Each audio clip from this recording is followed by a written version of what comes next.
Hello, everyone. Welcome to StartupBlink's Ecosystem Summit.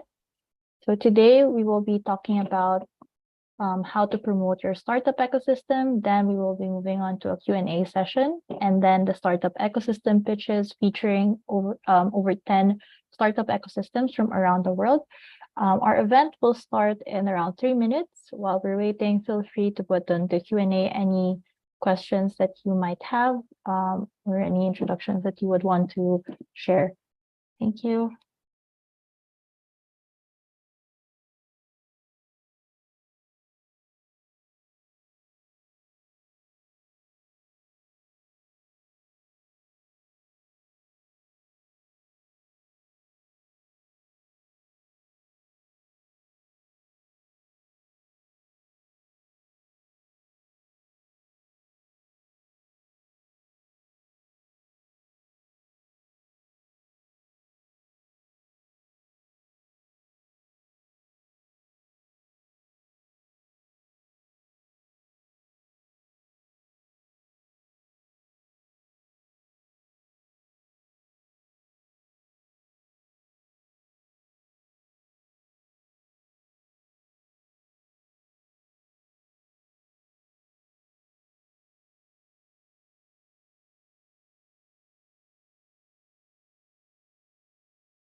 Hello, everyone, and good morning. So good afternoon or good morning, wherever you're from.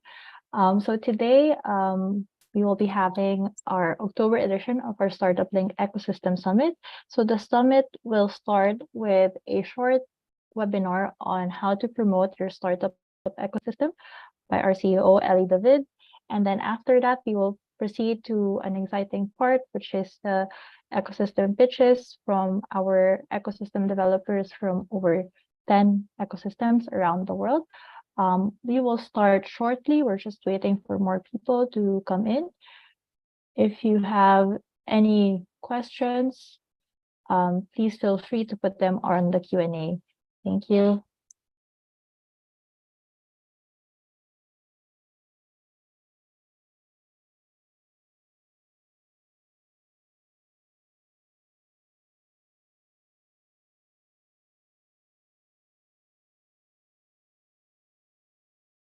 Hello, everyone. We will be starting very soon. We're going to give people a little bit of time to join, about 2 or 3 minutes.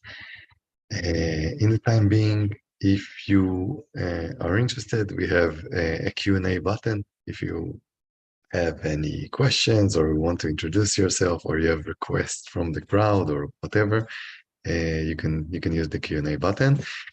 And that's pretty much it. Very happy to be here in another ecosystem summit. And once again, we're starting in about 2, maximum 3 minutes. Thank you.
Okay, so we're good to go. Thank you everyone for arriving. A little bit about today.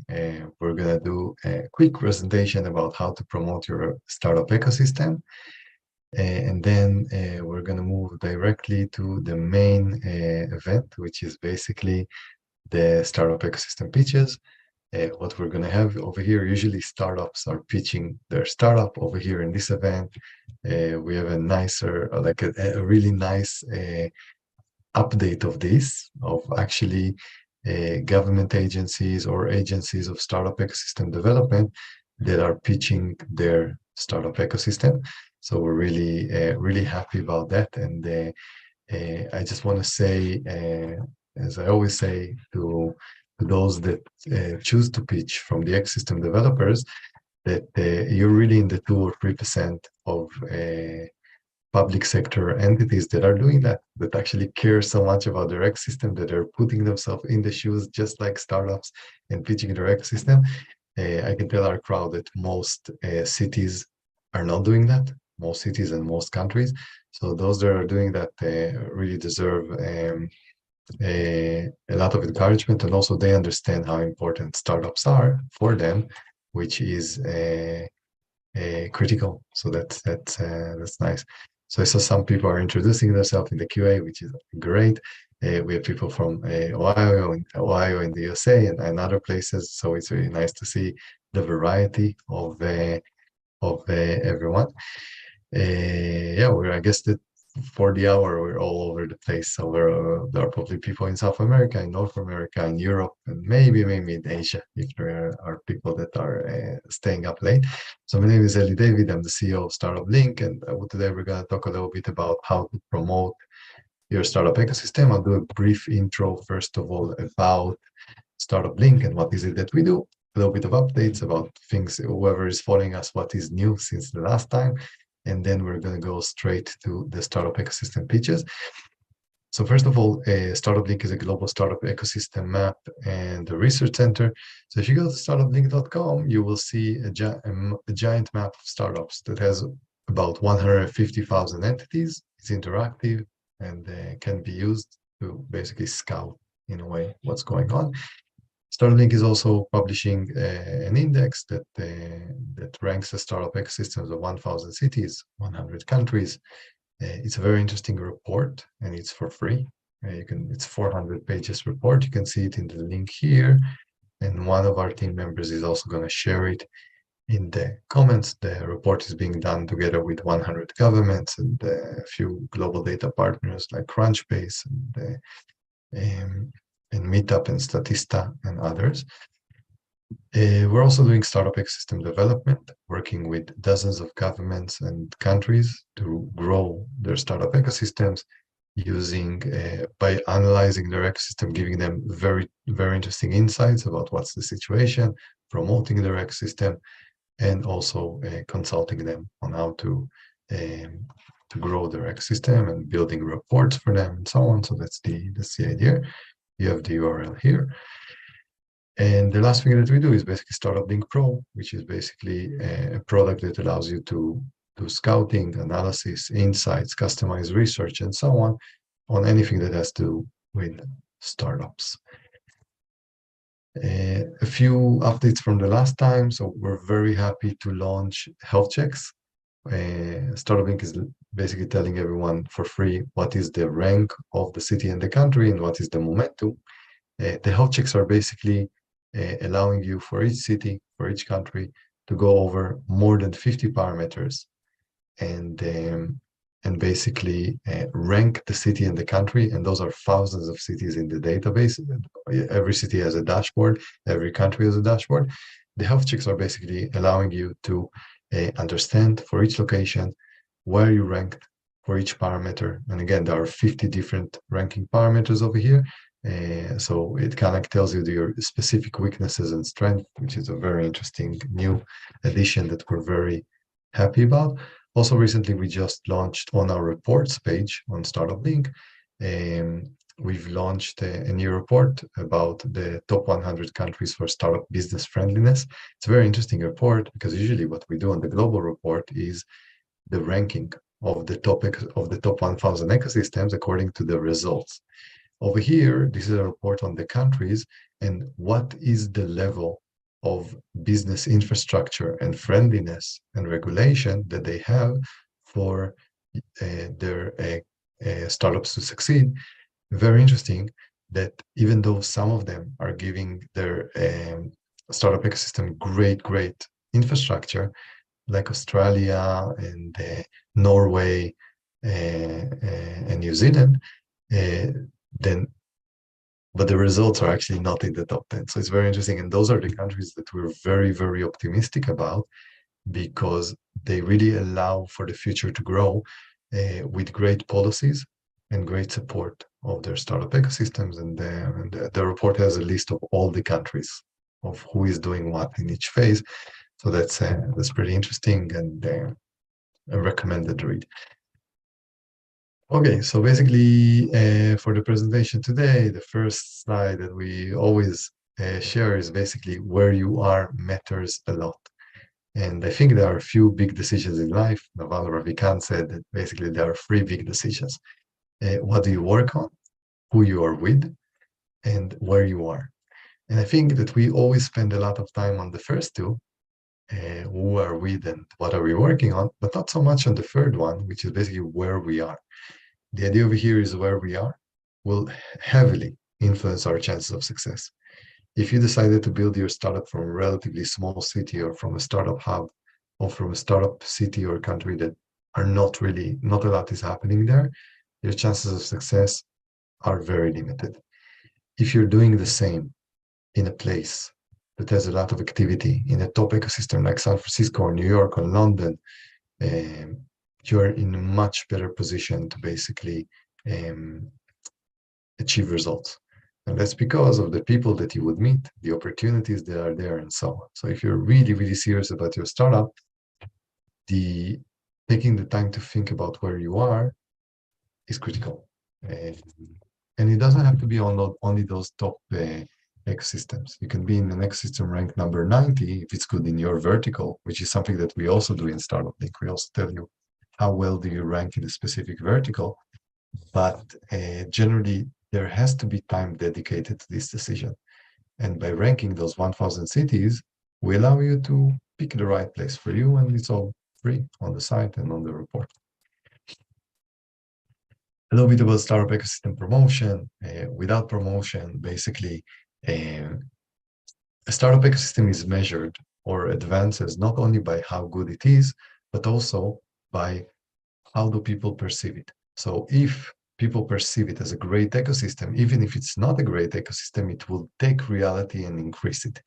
If you have a great ecosystem, but people think that it's not such a great ecosystem, or the perception of the ecosystem is not so good, the ecosystem, they will always meet in the middle. So basically, there is a process over here that you want to promote as much as possible. You want to be in a situation that you promote as much as possible, because that helps reality evolve. That creates especially two major impacts. One, you avoid brain drain, which is the biggest risk of startup ecosystem. Your most talented people leaving the city, and smart people are leaving their cities if their cities are underperforming. That's one. And second of all, it also creates a brain gain, which is basically your ability to attract entrepreneurs from outside of your city or your country, and the talented ones, and to be in a situation that they're building your ecosystem. If you look at ecosystems like San Francisco, New York, and London, for example, in Europe, you would see that the vast majority of their entrepreneurs is not local. And those are ecosystems that are winning just because the perception is so good about them that everyone arrives there. And this is how an ecosystem is winning. So it's something that they have managed to create the brand, the perception, that they're so good that now they don't really have to do any startup ecosystem development, although they always do. But the idea is that the idea of understanding how to make sure that people think that your ecosystem is successful is critical. So that's the idea, and we have to spend a lot of efforts on it. So that's something to be discussed. And basically, if you manage to get brain gain, for example, Shopify, the CEO and the founder is German. and he arrived to Canada and built now Canada's most successful company. So anyway, it shows you how it can really impact a country, a city. Ottawa is now basically so much impacted by Shopify and their success. And it makes sense because even one person like this that arrives to an ecosystem creates billions of dollars of economic value, if not even more. So why not spend on promoting and making sure that you're doing whatever it takes to make sure that people know that your ecosystem is good. And there are many, many opportunities to do that. They're not only paid opportunities. You can go to events, you can go to summits like like StartupBlink Summit and present your ecosystem and so on. Like it's not just investing in marketing agencies and PR companies, but also to be out there and to care and to speak with startups that are thinking about arriving to your ecosystem, to do the sales, to do the marketing. It's really, really important. And the governments that know that are going to improve their situation are already in it, and some of them are here also to present their ecosystem. So that's important. So there are many interesting impacts, and there are many reasons of why you should promote your ecosystem. Some common mistakes that people are doing in promoting their ecosystem or not promoting their ecosystem is that say let the ecosystem speak for itself. If it's good enough. And that's not true unless you're San Francisco. San Francisco is the only ecosystem where you don't need to do any promotion. All the others need to. Others are saying, my ecosystem is not ready yet for promotion. There is always something to celebrate.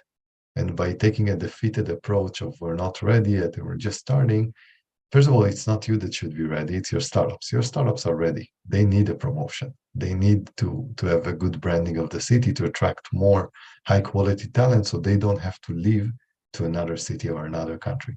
So that's important. And usually governments feel a little bit uncomfortable with a little bit of an idea of fake it until you make it. Everything has to be 100% validated. If we speak about our city, we can only talk about it when it's a winner already or it's in the top 5 or top 10. Not a good approach. Startups are, we're basically doing startup ecosystem of startups. And in order to do that, we need to take the same approach of our startups. They're brave enough to go there, even when the product is not complete and the vision is not done, and they're still promoting their startup and promoting the vision. There is absolutely no reason for us not to do the same. So there's a little bit of thoughts about startup ecosystem promotion and marketing generally. And yeah, that's basically it. We're going to go to the most important part, which is now the ecosystem pitches. I recommend to everyone think about basically, is this a place that you want to invest in or maybe relocate to, depending on who you are. So there are going to be some hopefully very interesting opportunities for all of you here. And yeah, I'll pass it on to Catherine. Hi, Catherine. Ellie, thank you for the webinar. Yeah, so if anyone is interested in any of the resources that Ellie just mentioned, the links are all on the chat. So welcome everyone, and welcome to those that are just joining us now. In this session of the Ecosystem Summit, we have ecosystem developers from around the world to present their ecosystem. Each speaker will have 6 minutes to pitch. If you have any questions about the ecosystems or about the presentations, feel free to leave them on the Q&A button. Yeah, so let us begin. Okay, so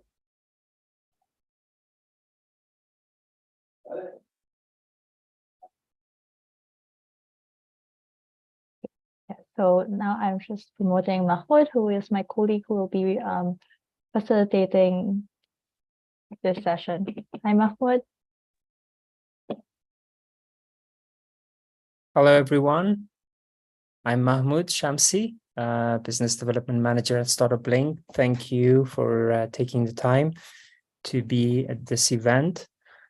We have many great ecosystems that will be sharing unique insight into their ecosystem, incentives, why you should move, relocate, expand your startup into their startup ecosystem. And I will let them explain more. And we have to just share with you the list, we have partners from Medellin in Colombia, Chihuahua in Mexico, Kingston in Canada, Cordoba, Argentina, León, Mexico, Barcelona, Spain, Copenhagen, Denmark, Montreal, Canada, Los Angeles, USA, Brazil, El Salvador, and India. And we will start with Ruta N from Medellin. We have Andres, who is the Business Development Coordinator at Ruta N. And while he prepares and joins, I will give you guys a quick introduction to the startup ecosystem of Medellin. Medellin is the second top ecosystem in Colombia. It's considered the second most important startup ecosystem in Colombia, right after Bogota. It is also top 7th in South America. It is the first highest ranking ecosystem in energy and environment in Colombia and 7th in fintech in South America. Medellin's economy is one of the most diversified economies in Colombia. Key sectors include textiles, manufacturing, construction, tourism, and finance. And Medellin's Ruta N complex is a center for innovation and business, attracting international companies and encouraging local entrepreneurs to develop their ventures, and also providing the support structure needed. It has the most pleasant climate almost in the world, because it's known as the city of eternal spring. The cultural events like the Medellin Flower Festival, the natural beauty that it has, like the botanical gardens, has resulted to a substantial increase in tourism, making Medellin one of Colombia's top tourist destinations. And thanks to its affordable cost of living and supportive startup environment, it has been recognized as one of the top destinations in the world for digital nomads and entrepreneurs. Before further ado, I will let Andres to share more about the ecosystem. Hi, and thank you for being here. Floor is yours. Hi, everybody. It's a pleasure to be here. I don't know, Mahmoud, thank you for the invitation and thank you for talk about the city as you just do it. I think that you say a lot of things that I'm going to say because you know Medellin and you have the pleasure to be here. So it's a pleasure to me to be here to present our ecosystem. I'm going to share my screen. Please let me know when everything is good.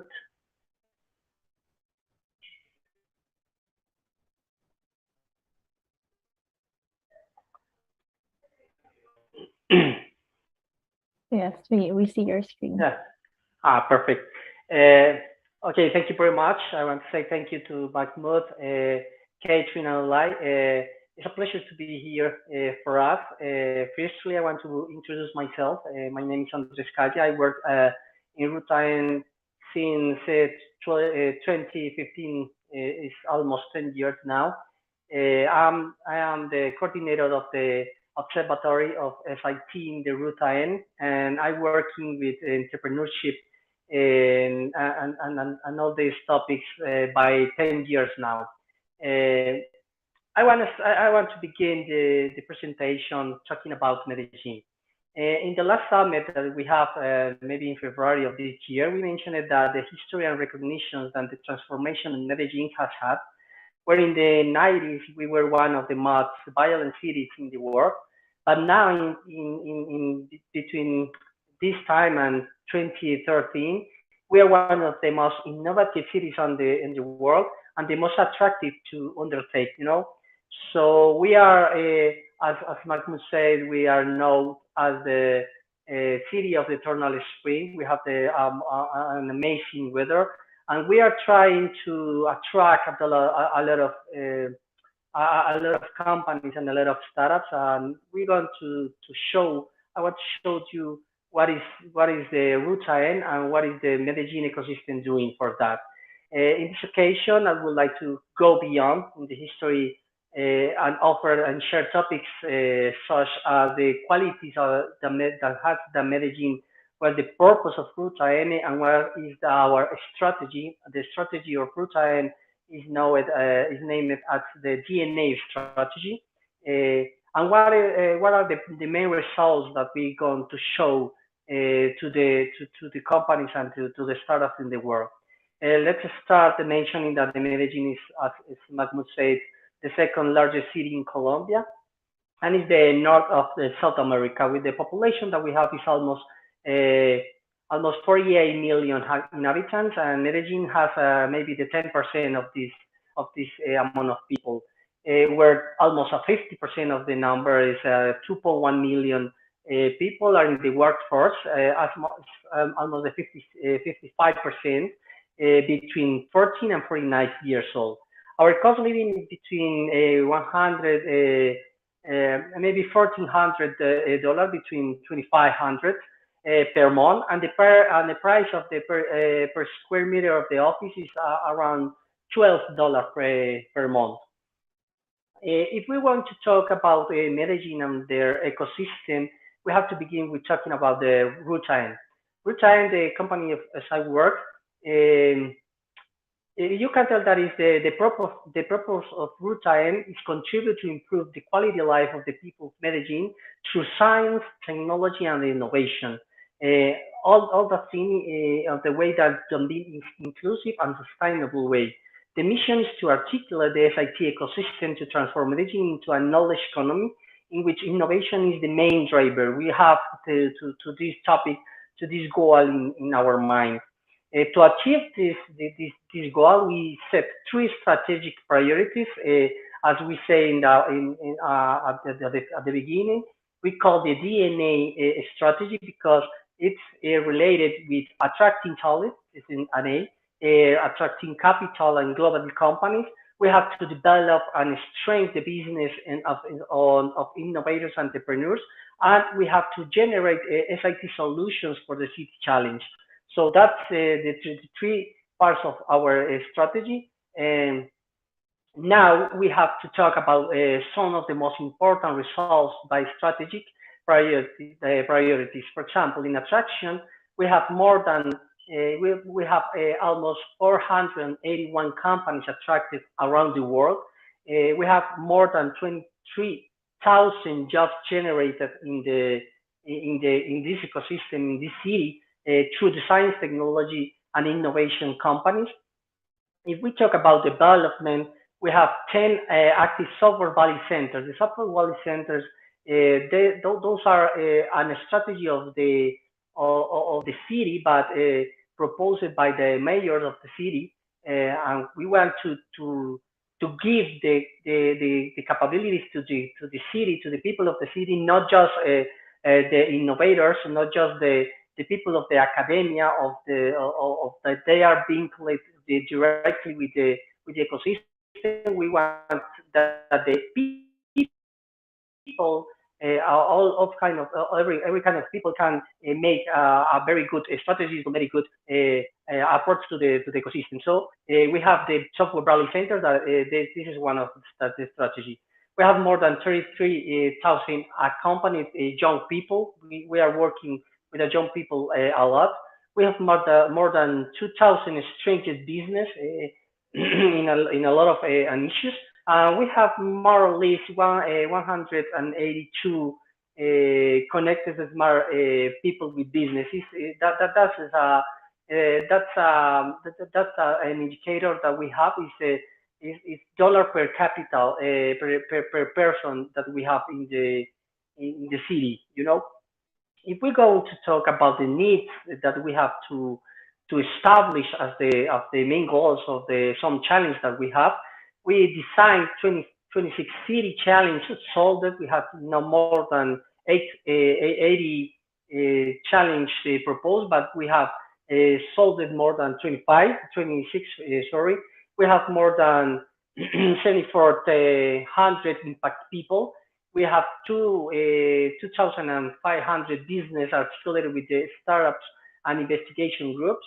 And we have 183 structured business challenge. We have, as we say, we work with the city. We work with a lot of stakeholders and the ecosystem that allowed us to present a new needs, the new challenge to solve. What are the key actors in the ecosystem? What the people can arrive can make some business with us. We have, for example, connect with more international consortia capitals and financing source. We have foster connections with Medellin's innovation ecosystem. We promote the participation of our companies in acceleration process in your countries, in every countries in the world. We have an open doors of Medellin and these companies to provide innovative solutions to your challenge. And of course, we make the solutions created in Medellin know outside Colombia through the specializing nodes. That's another strategy that we can talk in another space about the nodes and the nodes strategy. Finally, I want to tell you that the future of Medellin will be according to our new science, technology, and innovation policy. We have we just proposed this year that seeks to extend the declaration of a district, city, and routine with the instruments, mechanisms, the different stakeholders and resources that will materialize the strategic decision to continue positioning the city worldwide in a sustainable and intelligent way.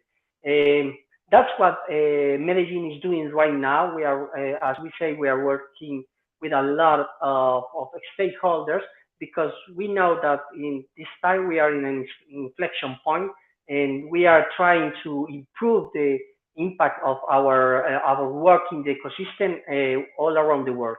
Thank you very much to everyone. Of course, I want to say that if you have any doubts or any questions about the Medellin and our ecosystem, please be free to ask my contact information to the team of StartupBlink.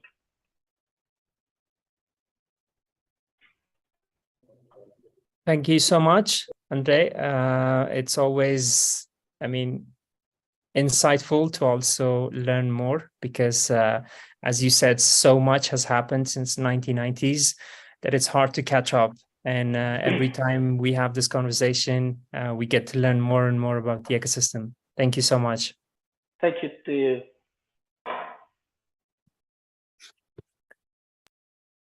The next startup ecosystem that would be presenting is Chihuahua. We have David, Chief Operating Officer in Chihuahua City. While David joins, I will give some insight into our rankings in Chihuahua.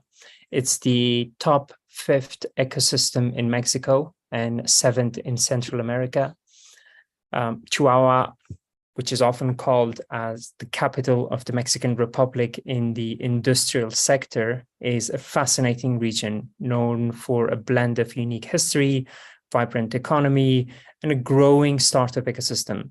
The state has a strong manufacturing base, especially in sectors like automotive, aerospace, electronics, and information technology, and is also recognized as one of Mexico's top agricultural producers. On top of that, it possesses one of Mexico's most significant silver deposits and a rich tradition in mining gold, lead, and zinc. Chihuahua is a melting pot of cultures filled with natural beauty, scenic landscape. It offers a great combination of nature and culture. Chihuahua City, the capital, is emerging as a significant tech hub in northern Mexico. Thanks to the proximity to the US border, it gives startups in Chihuahua a unique advantage, offering access to international markets, partnerships, and opportunities for expansion. We have David, who is, I assume, also in America, and we'll share more with you guys about the startup ecosystem in Chihuahua. Hi, David. Welcome. Hi, Mahmoud. Thank you very much. Hi, everyone. And I will proceed to share my presentation.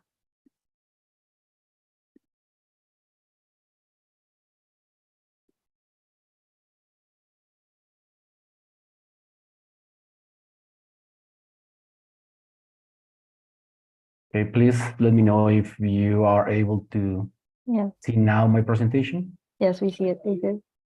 Okay, well, thank you very much. It's an honor to have the opportunity to share with you the Chihuahua City startup ecosystem. And well, let's start. As Mahmoud mentioned, we are in the north of Mexico. We have a population almost of 1 million people, GDP per cap of almost 8,000 US dollars. The cost of living versus or compared to London is almost a half. And one of the interesting things is that we graduate STEM engineers about 3,500 every single year. We also have almost 500,000 economically active people, which for us, this is in terms of Mexico, it's an advantage because we produce a significant quantity of STEM engineers.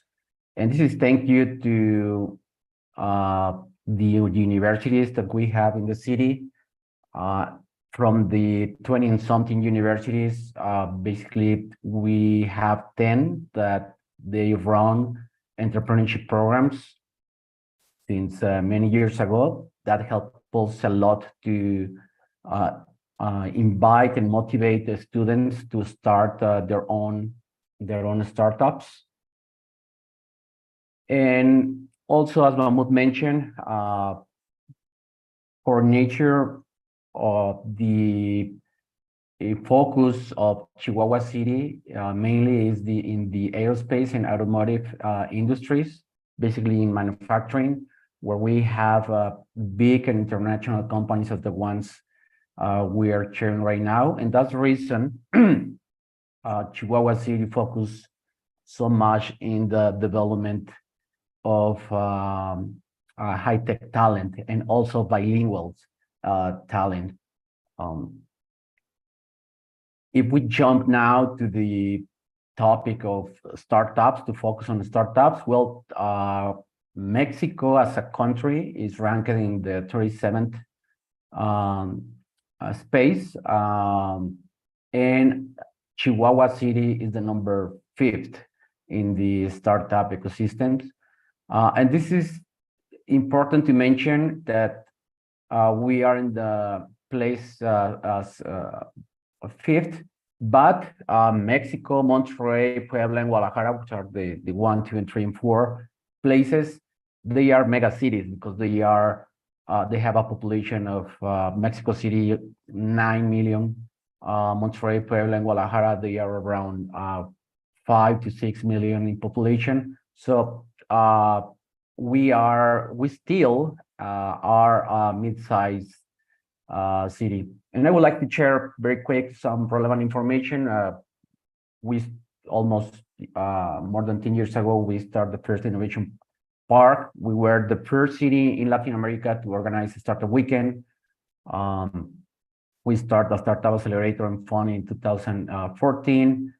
The first I-Core program in Mexico in 2015 with the help of University of Berkeley. And we just conclude an entrepreneurship government bill that is going to help us a lot. Related to the startup metrics, we have more than 50 startups, 10 spin-offs, 5 scales ups. And mainly these entrepreneurships and startups are in agrotech, industry 4.0, health tech, and fintech. Local funding, well, we have 3 early VCs funds, 1 angel club, and also an institution from the government that helps startups through convertible notes. We also have accelerators and incubators. Most of them are managed by Tech de Monterrey.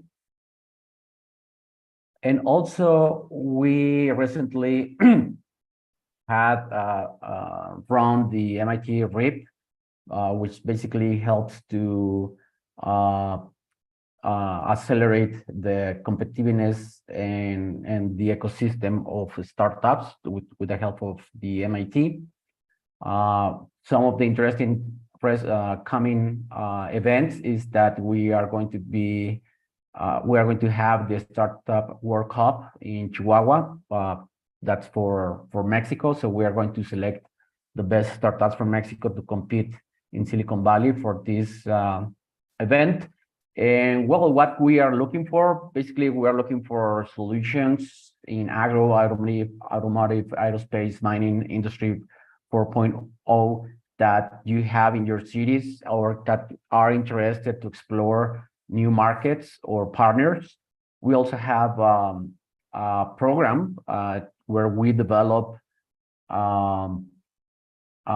students, resident students with the top technologies in the market, so we can locate those students in local startups or international startups in a remote way. So basically, this is the Chihuahua City startup ecosystem. If you have any interest in contact us, well, this is the email address where we can be in contact. Thank you very much. Thank you, David, for taking the time and sharing valuable insight with our audience. Really appreciate that. As David said, if you are interested in expanding your business, relocating, or getting more information about the ecosystem, feel free to reach out to him. Thank you. Thank you. The next startup ecosystem that we'll be presenting is Kingston from Ontario. We have Norman, Business Development Manager at Kingston Economic Development Corporation, that will be presenting the ecosystem. And while he joins, I will give you guys some insight into the ecosystem, especially on the ranking side. So Kingston is the fourth highest ranking ecosystem in Canada for energy and environment, and seventh in hardware and IoT. It is the ninth top ecosystem in Canada. It is located in Ontario's prime location between Toronto, Ottawa, and Montreal, and has a rich history and diverse economy. It was established in 1801. Kingston's public market was established in 1801, which is one of the oldest continuously running markets in North America, showcasing local artisans, farmers, and merchants. The city is home to several festivals, theaters, and art galleries, ensuring residents with a variety of things that they can enjoy. It is not only one of the safest cities in Canada, but it's also nestled by the shores of Lake Ontario. Kingston offers numerous parks and waterfront areas and perfect outdoor enthusiasts. Kingston is home to innovation centers like Dun-in-Dispandi Queen's Innovation Center, and also Kingston Economic Development Corporation. It aims to become Canada's most sustainable city and actively supports green and clean tech ventures. With no further ado, I will let Norman to share more about the ecosystem with you guys. Hi, Norman. Welcome. Hi, Mohammed. Thank you so much for the opportunity. I like how you do the presentation for us. That snapshot is epic. Thank you. Yeah. The slides are not in full screen. So they are on full screen on my end. Maybe I have to choose a different. I guess so. Maybe display settings. How about now? Yes. Okay, great. Thank you so much. Yeah, so my name is Norman Musengimana. I was born in Rwanda, And so if you're outside Canada and you are looking at this presentation today, I want you to know that you can come in Canada, choose a city of your choice. For me, I chose Kingston for many reasons, and then set up and establish your business or get an employment opportunity. So for me, I came in as an international student, started a company here. And when the company was doing well, I ventured into full-time job, and it was an easy switch. Okay. So we have what we call an economic integrated development strategy, and we have identified a few sectors that we feel like we can be able to compete at global level, global scale. And so the two high priority sectors, one of them is sustainable manufacturing. We believe that we can create a company from an idea to the New York Stock Exchange in a period of 5 years. We have done it before. And we later on, as we continue, we start to see how the ecosystem is coming together. And then we are very good in health, innovation, and health sciences. And one of the reasons is we have one of the most integrated North American healthcare systems in the city, together with a hospital, a university hospital in town. And so we feel like in those two industries, if you are looking to start a business in sustainable manufacturing, I will go later into details into various areas of sustainable manufacturing that we are really good at. And health innovations, I would say if you are considering any place to go, please don't forget to look at Kingston in Ontario.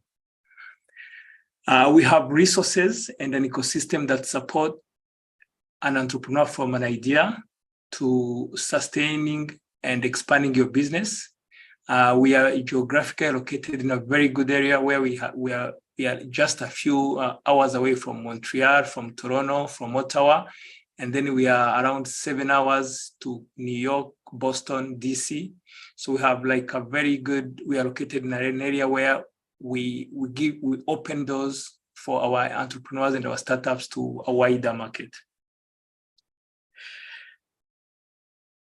If you talk about health innovations, there are some companies that have come in, either startups built from Kingston or some startups that were started here but that have been invested in by companies like from Switzerland and other countries across the world, looking to tap into the network of the healthcare information system in this community, but also looking to tap into the talent, because sometimes as a company, you're looking for talent and it's not available where you want to set up.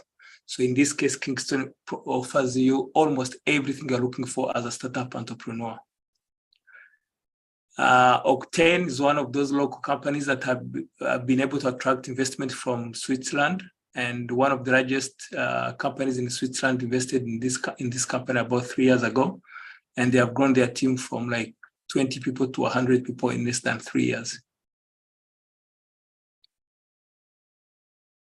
Under sustainable manufacturing, all of these different industries under this category or areas, if you have a startup in any one of these areas, we will encourage you to come to Kingston, because we are kind of creating a unique ecosystem. For example, for EV, the EV space, we are having like large corporation foreign direct investment into this community, but we also have a lot of startups, and then we have a lot of academia and research in this space. Kingston has a history in the renewable energy that dates back probably 90 years, because we have a company called DuPont, which is a global biochemical processing company in the world that is set up, that has a research and development center in Kingston. So we are really doing great in this space. And so if you fall into one of these categories, please get in touch. This is a startup that was started last year. They have just, where they are now, it's in a pilot plant. And they have been able to attract investment from BMW. I think their seed round was around $27 million. If you go on their website, their material, you will see it. It's under sustainable manufacturing, and they take magnet, recycle them into rare earth minerals through their plant here in Kingston. And so the EV space is one space that is kind of creating a local ecosystem in the community. We have kind of an ecosystem that is building itself. Umico is a Belgian company that has invested about $1.5 billion in this ecosystem. And then we have Yuko, which is a startup that is currently developing its pilot plant, cyclic material, that I've just shared with you, and the life cycle, which came in Kingston as an idea, and right now is listed at the New York Stock Exchange at $1.5 billion valuation. So this is like a unique ecosystem that is creating itself. And if you fall into this category, please get in touch. We'll see how we can support. I wanted to share, for example, the journey of Life Cycle, the company I just mentioned. It came here in 2016, and it has been supported by different ecosystem partners. All these partners we are looking at this slide, they exist and operate from Kingston, and they have all touched this company in one way or another. And like I said, right now it's listed on the New York Stock Exchange. This is a startup that was started by Queen's University students, and it has also been touched by all these ecosystem partners we are looking at on the slide. And right now, this company is expanding into the US market through what we call our Kingston Syracuse. Kingston is a city in upstate New York partnership, and they're able to access the US market. So geographically, this is where we are located. You can see Quebec or Montreal on the top right. You can see Ottawa somewhere in the middle, Toronto down there, and then you can see New York, Boston. This is also somewhere around there. So we are geographically located in an area where you can easily access all these markets, either by flying or by driving. So that is my email. If you want to learn more, please get in touch. We'll be very happy to provide you with details and information about how either you can move to Kingston and how we can be able to support you. Thank you so much, StartupBlink team. We truly appreciate the opportunity to be here. Thank you, Norman, for sharing insight on Kingston's startup ecosystem. We really appreciate that. And I'm sure the audience too. Have a wonderful rest of the day. Thank you. You as well. Thank you.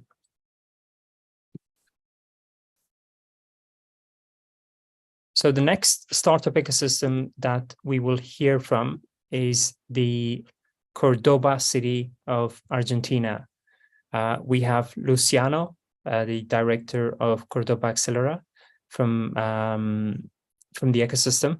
And while he joins, I will share some insight about the ecosystem. Cordoba is the second top ranking ecosystem in Argentina and 12th in South America.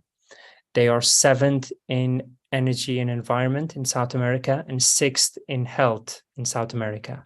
So these two industries are one of the strongest ones in the ecosystem. Cordoba, which is also known as the fun capital of Argentina, is the second largest agricultural producer in Argentina, progressively investing in agriculture and renewable energy. But it is also the epicenter of Argentina's automotive industry, making it a significant contributor to the nation's car exports. Cordoba houses some of the country's most prestigious universities, research institutions, and academies, making it a knowledge-driven economy with a skilled workforce. In recent years, the city has positioned itself as a rapidly growing tech hub in Argentina. The presence of top-notch universities ensures a steady flow of investment and tech talent. Compared to Buenos Aires, living in Cordoba is much more affordable, with a lower cost of living while offering similar amenities. It makes it a much better option for entrepreneurs to establish their businesses. With no further ado, I will let Luciano to share more insight about the ecosystem. Hi, Luciano. It's great to have you. Hi, Mahmoud. Thank you very much for the opportunity to present our ecosystem in Cordoba. I'm going to share my screen.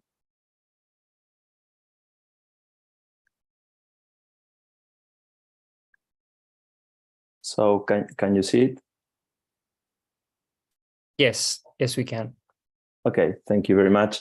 Well, my name is Luciano Crisafulli. I'm the director of CorLab. CorLab is the innovation lab of the city of Córdoba, and I'm going to present our startup ecosystem. As Mahmoud said, Córdoba is the second city in Argentina behind Buenos Aires.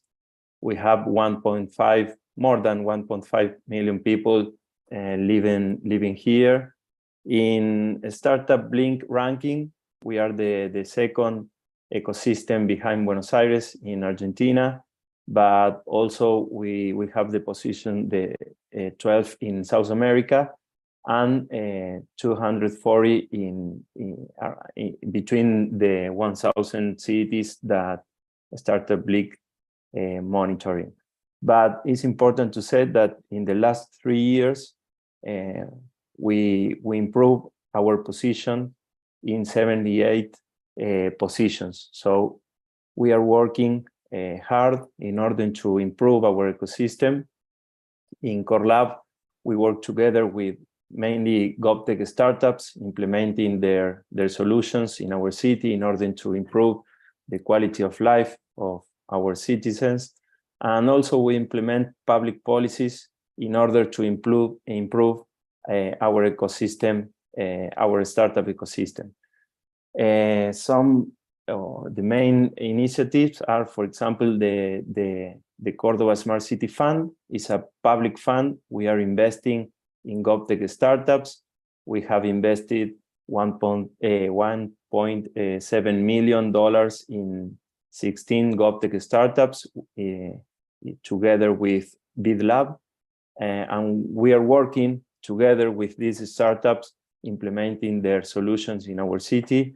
Also, in the last 3 years, we have launched around 7 public innovation challenges, and we have 55 awards winning startups, and also we are working together with these startups, generating impact in ambient or social issues in the city. Also, in the public sector, in the municipality of Córdoba, we have a club for entrepreneurs, and we are giving some incubators and pre-incubators programs, and also we have a co-working space for entrepreneurs. Okay, I'm going to share some variables or numbers about our ecosystem, because since 3 years ago we have a monitor, and in this monitor we can see the size of our ecosystem. For example, in terms of organizations, we have 15 incubators and accelerators. Also, we have 4 venture capital firms. They are investing not only in local startup, but in regional startup as well. We have 59 co-working space and more than 20 or around 30 organizations that support entrepreneurs, like Endeavor, Junior Achievement, and so on. Okay, about the startups, in our monitor, we have 209 startups. We think that the universe is 150 startups, so we are near to measure all the startups in our city. The main sectors are software factory, but also we have a lot of startups working in e-health and edtech. Also, e-commerce, GovTech, and AgTech are the main sectors for our ecosystem. In the city, we have 638 founders. Many of them are males, so we are working together with other organizations in our ecosystem in order to improve the quantity of female founders. And this ecosystem is generating more than 4,000 direct employments in our city. high quality employment, of course. About the revenue of our startups, they have a total sales for near than $10 million. It's a low number, we think, so we are working in order to improve their sales and the revenues. And the main of our startups have a B2B model, business model. Okay, about the investment, the 50% of our startups have raised capital. Mainly, they have raised capital from public sector, angel investors, also accelerators, friends and family, of course, and from venture capital as well. So thank you very much for the opportunity. In Córdoba, we are working together between the public sector and private sector in order to improve the quality of our startups. Thank you very much.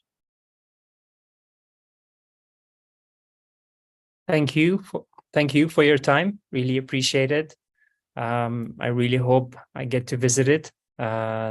It's quite amazing, beautiful. And it's, we always prefer the major big cities, but sometimes cities like Cordoba, which are not the capital or the main city, is actually more to offer than the main one. And this is one of those stories. Thank you so much. Really appreciate it. Thank you very much, Mahmoud. Thank you. So the next startup ecosystem that we'll be presenting is Barcelona. We have Mireia from Catalonia Trade and Investment. She is the international promotion manager. And while we have our guests join, I will share some ranking insight for startup ecosystem of Barcelona. It is the top ranking ecosystem in Spain and 6th best in European Union. It ranks top in food tech in European Union. It ranks 13th globally for food tech. It is 4th top ranking ecosystem in energy and environment in European Union. Barcelona is the fashion capital of Europe, is one of the most visited cities in the world, with one of the largest and most important ports in the Mediterranean, which is called Port of Barcelona. It plays a pivotal role in Spain's trade and commerce, offering great opportunities for businesses to thrive. Barcelona's economy is diversified with strengths in sectors like logistics, pharmaceuticals, and technological innovations, hosting events such as global mobility event. The city is also a significant location for research, education, and cultural activities. With a well-connected transportation system, wonderful Mediterranean climate, rich cultural scenes, and so many parks and recreational centers, it ranks really high in global livability indexes, also thanks to its healthcare, education, infrastructure, and overall lifestyle. The city is home to a multitude of tech global events with branches of world's top co-working spaces, incubators, accelerators. It provides startups with the resources and network they need to thrive. Hi, Mireia. It's a pleasure to have you. Good afternoon. Thank you very much, Mahmoud, for your great presentation. Actually, most of the things you were mentioning, we're gonna go a little bit deep on them. I don't know how to. Should I share a presentation? Yes, you can use the share screen button in the middle with green light on it. Sure. Great. Yeah.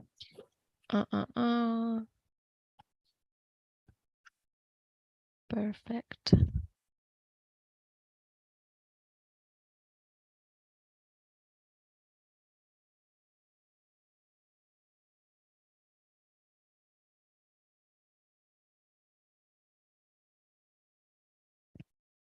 Okay.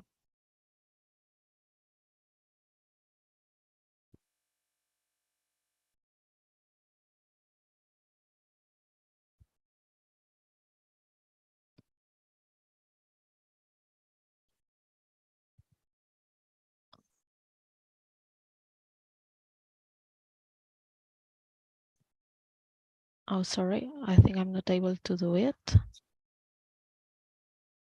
Yeah, now Yes. can you see my presentation? Yes. Yes. Perfect. Thank you. Thank you for the patience.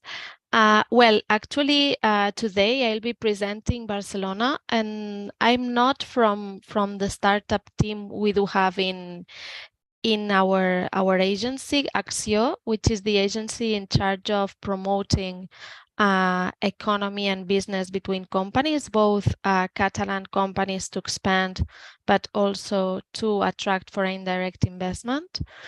And we do so through our 40 offices abroad. And I'm especially in charge of attracting foreign direct investment, and for the almost 9,000 companies that we have already set up in Barcelona that are international, I have to say that our startup ecosystem is one of the things and of the assets that they really appreciate when we make regular questionnaires to them on why is Barcelona and Catalonia offering to their company added value. And having said that, a little bit of our ecosystem. Barcelona is the fifth best ecosystem in the EU in which to set up a startup. This is one of the main reasons why many startups, both from international CEOs and also local, set up their businesses here in Barcelona. We think that one of our main assets probably is the talent availability, the local talent availability, but also the availability to attract foreign talent. So we like to say that our startup ecosystem is quite international. In this sense, we are the second favorite EU hub for founders for setting up a startup. This is for locals and also for internationals. And also the second one with the highest number of founders among the alumni of local universities. We have 12 universities, and as Mahmoud was saying, Catalonia is a quite diverse ecosystem in terms of sectors. So we are strong in agro, but also in automotive and mobility, in food, in chemicals. So there's a great variety of sectors regarding the startups. We are improving in terms of rounds of funding. When our startup ecosystem began to grow, we were far away from the leaders in Europe, but now we've been performing great and improving that part.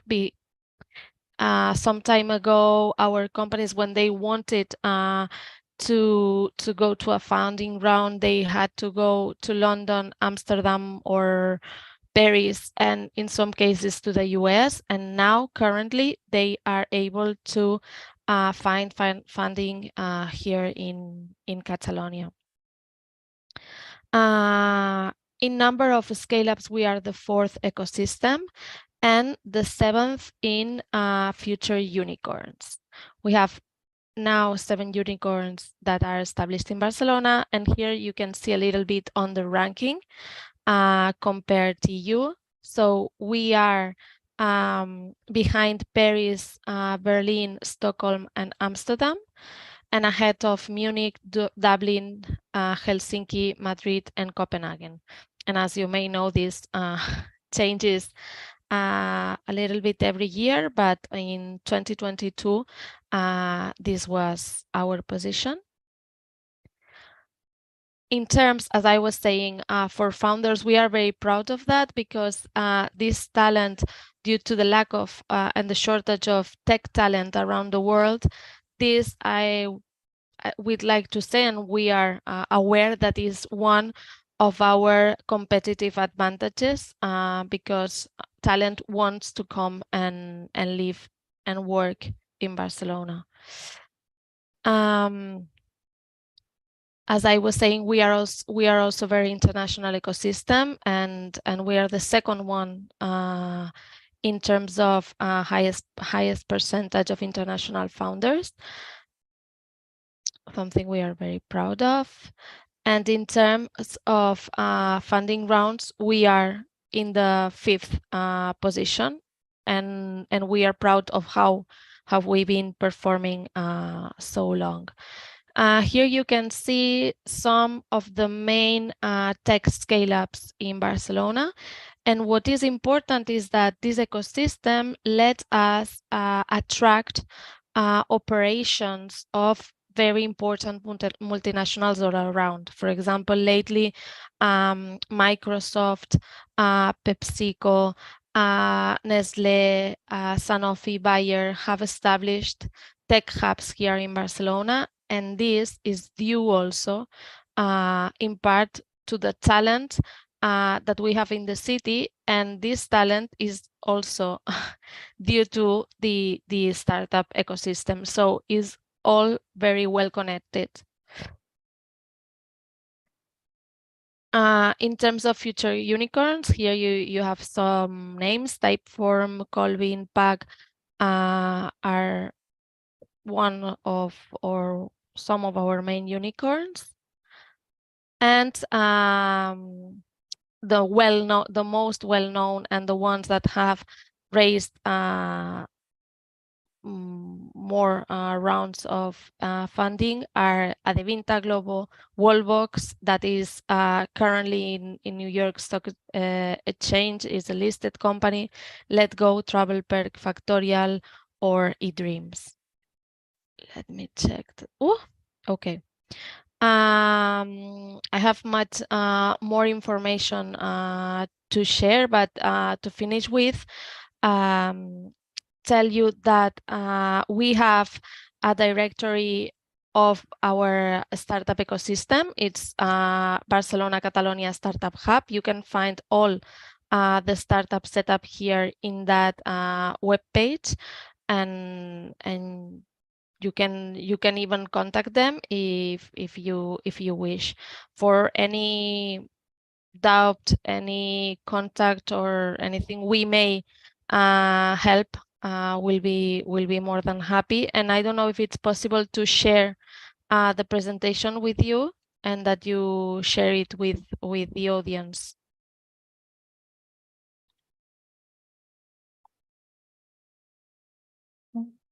Yes, we'd be happy to share, and we will share our email address. Whoever's interested can reach out and be happy to share with them. Thank you. I'm not so used to pitch to startups. I'm more used to pitch to multinationals. That's why I wasn't very good at this time paying attention at the chronometer here. Sorry for that. No worries. You did a great job, but ecosystems like Barcelona does not need any pitching. We all know about the ecosystem, how great it is, and I'm sure that many who will be interested will reach out. Thank you very much. Thank you. Thank you for inviting us. Of course. Thank you, Maria. Everyone, I've also put the link of the Startup Hub that Maria mentioned on the chat. So if you're interested to know more about startups in Catalonia, feel free to visit this website. Thank you very much. Thank you. The next startup ecosystem is the next startup ecosystem is one of the fastest, actually the fastest growing startup ecosystem in Mexico. We have Guanajuato, and we have Antonio Rios, General Director of IDEA Guanajuato, that will be presenting the ecosystem. And while he joins, I would like to share some insight about our rankings. As said again, León or the Manufacture Valley of Guanajuato is the fastest growing ecosystem based on our rankings this year. It is the 12th in Central America. And Guanajuato is one of the most dynamic and vital economic regions in Mexico, known for its importance in the agriculture sector, the manufacturing industry, and automotive and aerospace clusters. Guanajuato City is known by many as the most beautiful city in Mexico, with a rich culture and history, one of the main touristic destinations thanks to its great climate. Guanajuato hosts more events like Cervantino Festival, World Rally Race, and International Balloon Festival, which is my favorite. Its strategic location in the center of Mexico has allowed Guanajuato to be linked as a rapidly growing ecosystem and to have its own identity. They've called it the Manufacture Valley. The strategic Manufacture Valley seeks to transform the focus of companies from the manufacturing process to that of design, research, and the development of new products, converting the region from an industrial profile to one where the creative and knowledge potential of the people is developed, offering its residents better employment opportunities. Antonio, it's great to have you. I see that you are still working, as always, and making sure that the ecosystem gets what is needed. And thank you. Although there are it's very early in the morning, but you've managed to be here. The floor is yours. Thank you very much, Mahmoud. For us, it's a pleasure to be here with you and with all the members of these startup ecosystems around the world. I would like to also say thank you to Ellie, David, and also to Catherine, and for you also, Mahmoud, for your support. And believe me, the work that StartupBlink is doing for the world, it's very, very important, your activities. I would like to ask if my partner, Rafael Mojica, could present the slides, because I am on. Sure. Rafael, yes. Could you please raise your hand so we can promote you? I think Rafael is joining. Are you joining now as the panelist? Great.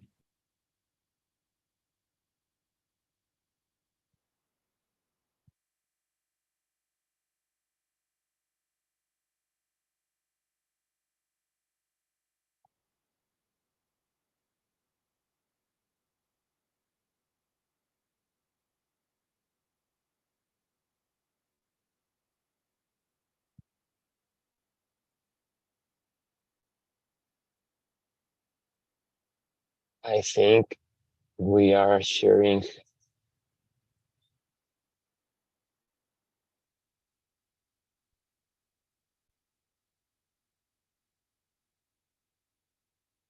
Yes, I think we are ready.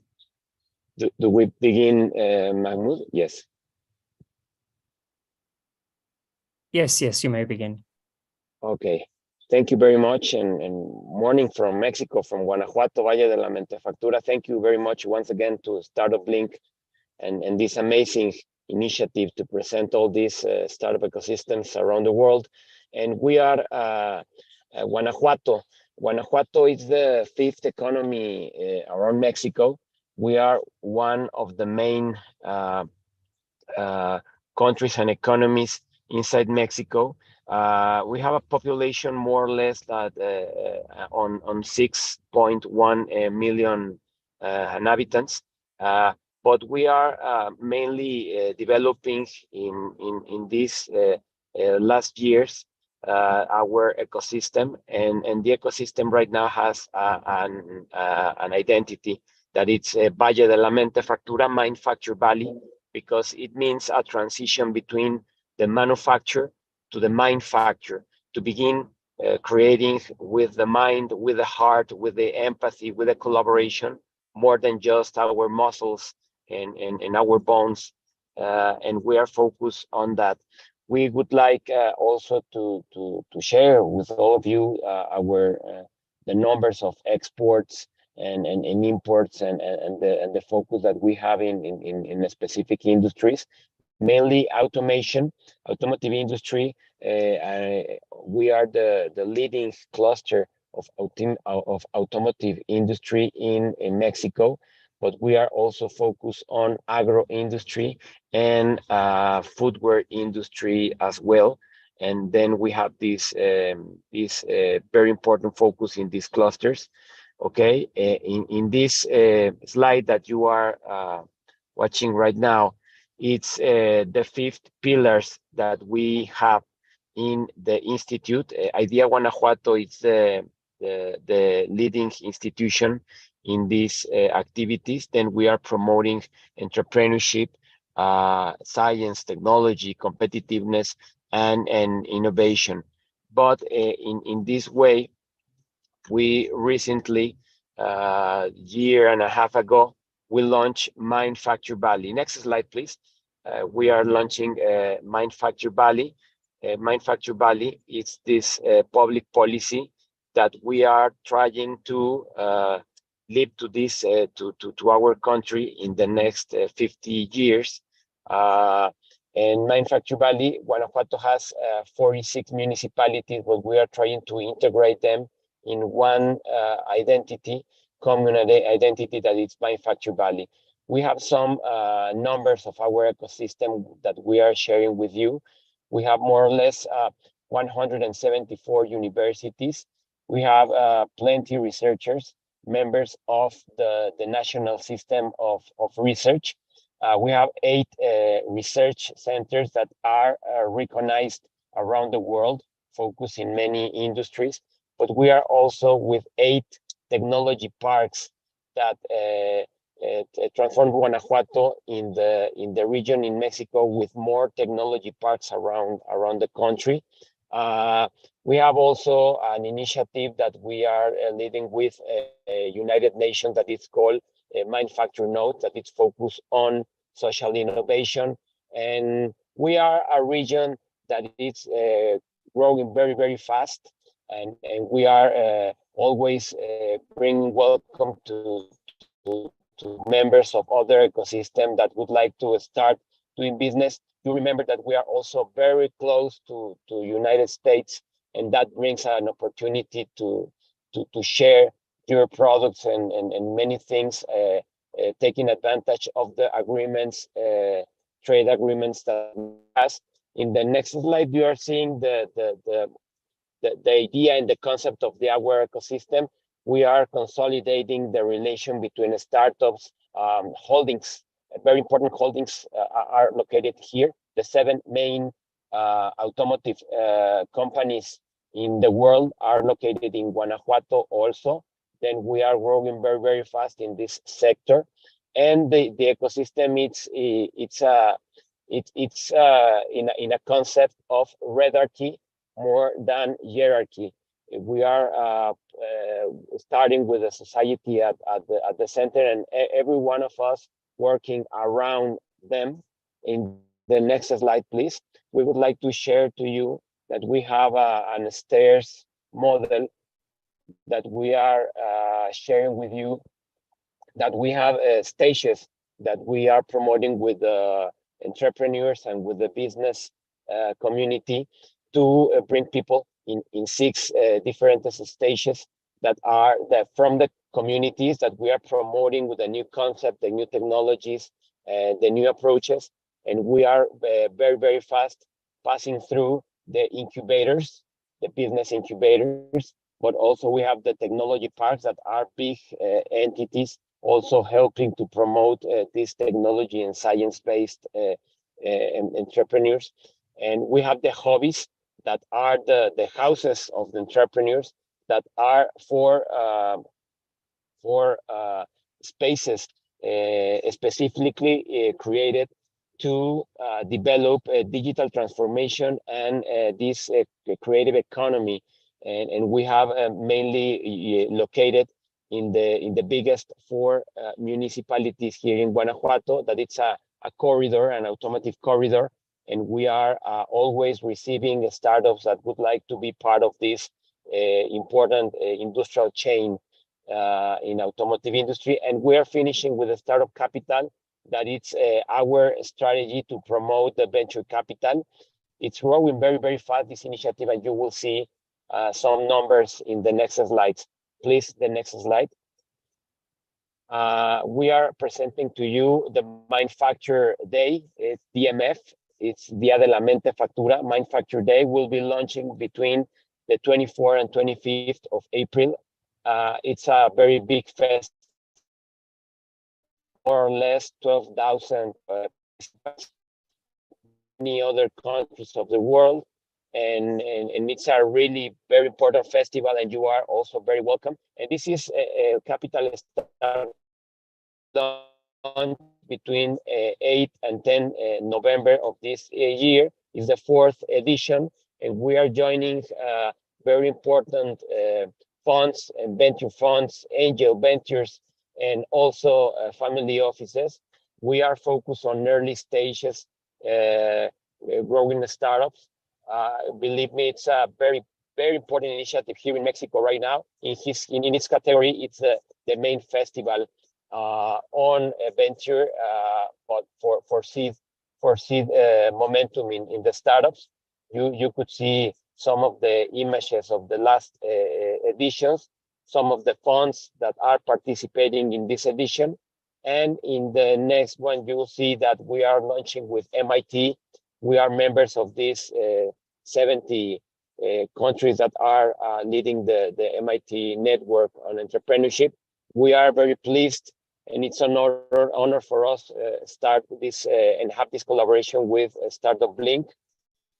Guanajuato, it's a state, a very beautiful state with many, many activities, festivals, a very fast growing economy. And we are very pleased to have the contacts of all of you and establish communications in order to promote our Manufacture Valley ecosystem, and for sure our state, Guanajuato. And I would like to be very respectful for the time of the presentation. Then thank you very much. This is the email in order to establish contact with every one of you. Thank you very much, Mahmoud and Ellie, for the opportunity to Guanajuato. Of course. Thank you, Antonio. It's always a pleasure to speak with you and to learn more about the ecosystem. We really appreciate it, and hoping to connect again very soon, and hoping to be there in April, especially for the Balloon Festival in the future coming year. So looking for sure, you will be here. Thank you very much. Thank you. Great. Bye. The next startup ecosystem that you will learn about is on track to become the world's first carbon neutral capital by 2025. We have Jess Anderson, the Communication and Attraction Officer for Copenhagen Science City, that will be presenting the ecosystem. While he joins, I will share some insight about our rankings. It's the top ranking ecosystem in Denmark, 13th top in Europe, and it is also the top 35th in fintech globally, and also in top 40 in hardware and IoT and edtech.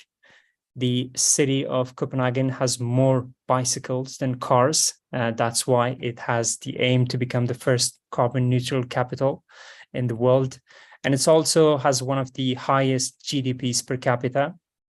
The city is the European hub for life sciences and biotech companies, particularly in Silicon Valley, which has been linked to the US's Silicon Valley in terms of innovation and biotechnology.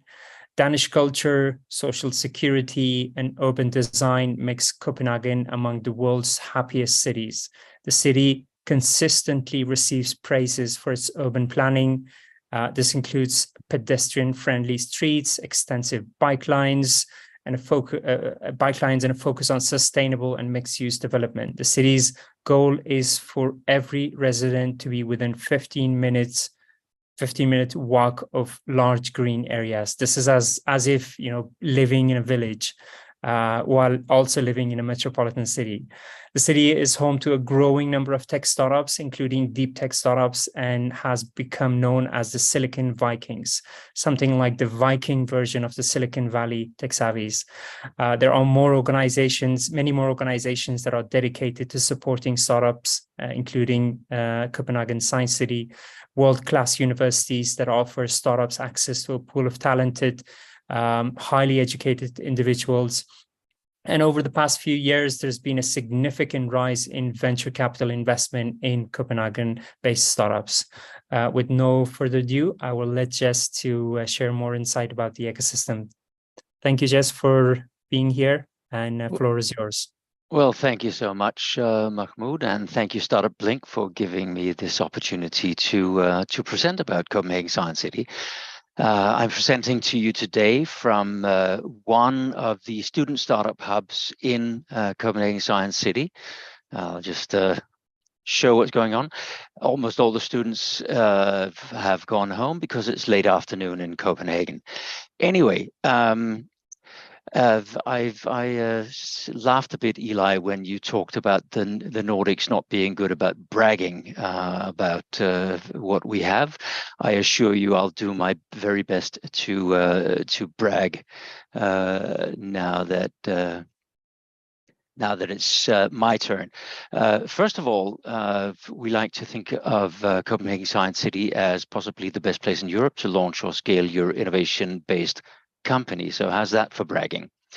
Now, we've been hearing a lot about entire cities. Copenhagen Science City is actually just a tiny little part of the greater metropolitan area that is Copenhagen.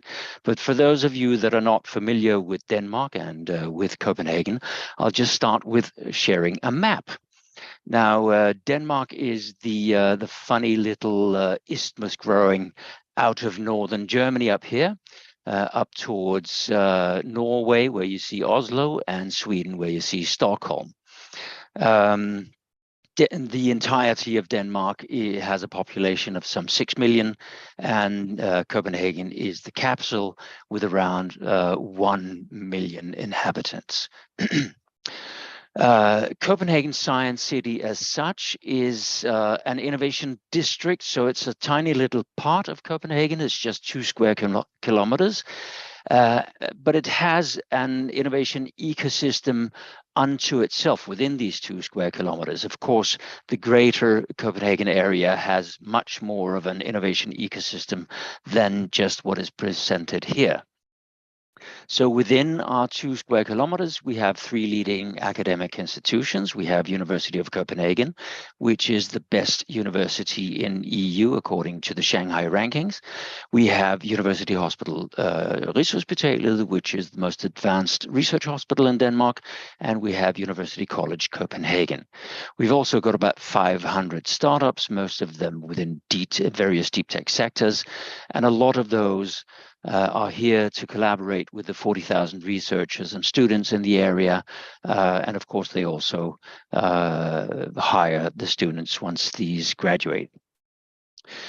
The innovation district as such is constantly being created and recreated in a partnership between the academic institutions I just mentioned and local, regional, and national government.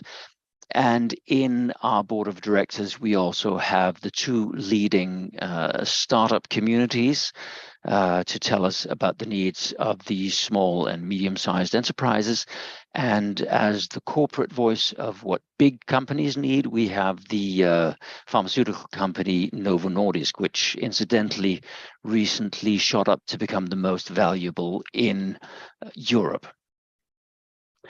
We do 3 types of things. We attract talent, companies, and investors. We build ecosystems, so incubators, startup communities, and so on. if these are things that do not already exist, we persuade our partners to build them. If they exist somewhere else, we try to persuade the builders to move it into our startup community. And finally, we work on urban improvement, so with the city of Copenhagen to enhance livability, and with private and public investors to make sure that there's enough square footage for innovation purposes.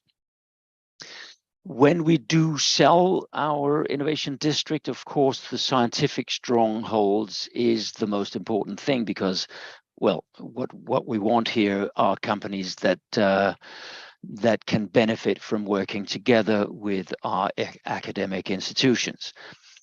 We have 7 fields where we are provably world class, and I would like to draw your attention to just 2 of them. One is metabolism and diabetes, where a lot of the research being done in our area is arguably the reason why the Novo Nordisk Corporation is now the most valuable in Europe. The other one is quantum technology, where the North Atlantic Treaty Organization, NATO, recently decided to place a center for testing and commercializing quantum technology. So these scientific strongholds are very good for attracting investors and keeping them here. They're also good for attracting talents and companies. But if we want to keep those here, we need to look at societal qualities. And we're very, very fortunate to live in the least corrupt country in the world. We recently got singled out as the most innovative country in Europe. It's also the most competitive country in the world. And we're very, very proud to be either the most or the second most livable city in the world, depending on who you ask. We're the second most livable city, according to Economist magazine. And finally, a little bit about how we promote ourselves. We actually do most of our promotion through the investment promotion offices of Denmark and of the region. So it's the foreign offices Invest in Denmark and the region's Copenhagen capacity offices that do our promotion for us. We also work with ambassadors, so City Hall and government offices go to town, as it were, with our material. And of course, we do a lot of classical communication, so website,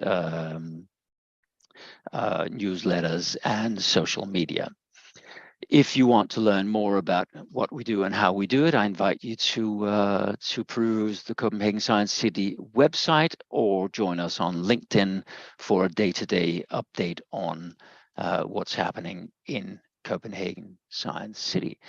So thank you very much for your attention, and thank you very much, Mahmoud and StartupBlink, for this very fine opportunity to talk about my favorite innovation ecosystem. Of course, thank you. And I think there are many people in the event that would see Copenhagen as their favorite, so you're not alone there. I really appreciate the insight that you've provided, and yeah, have a great rest of the evening. Thank you very much. Thank you. Bye.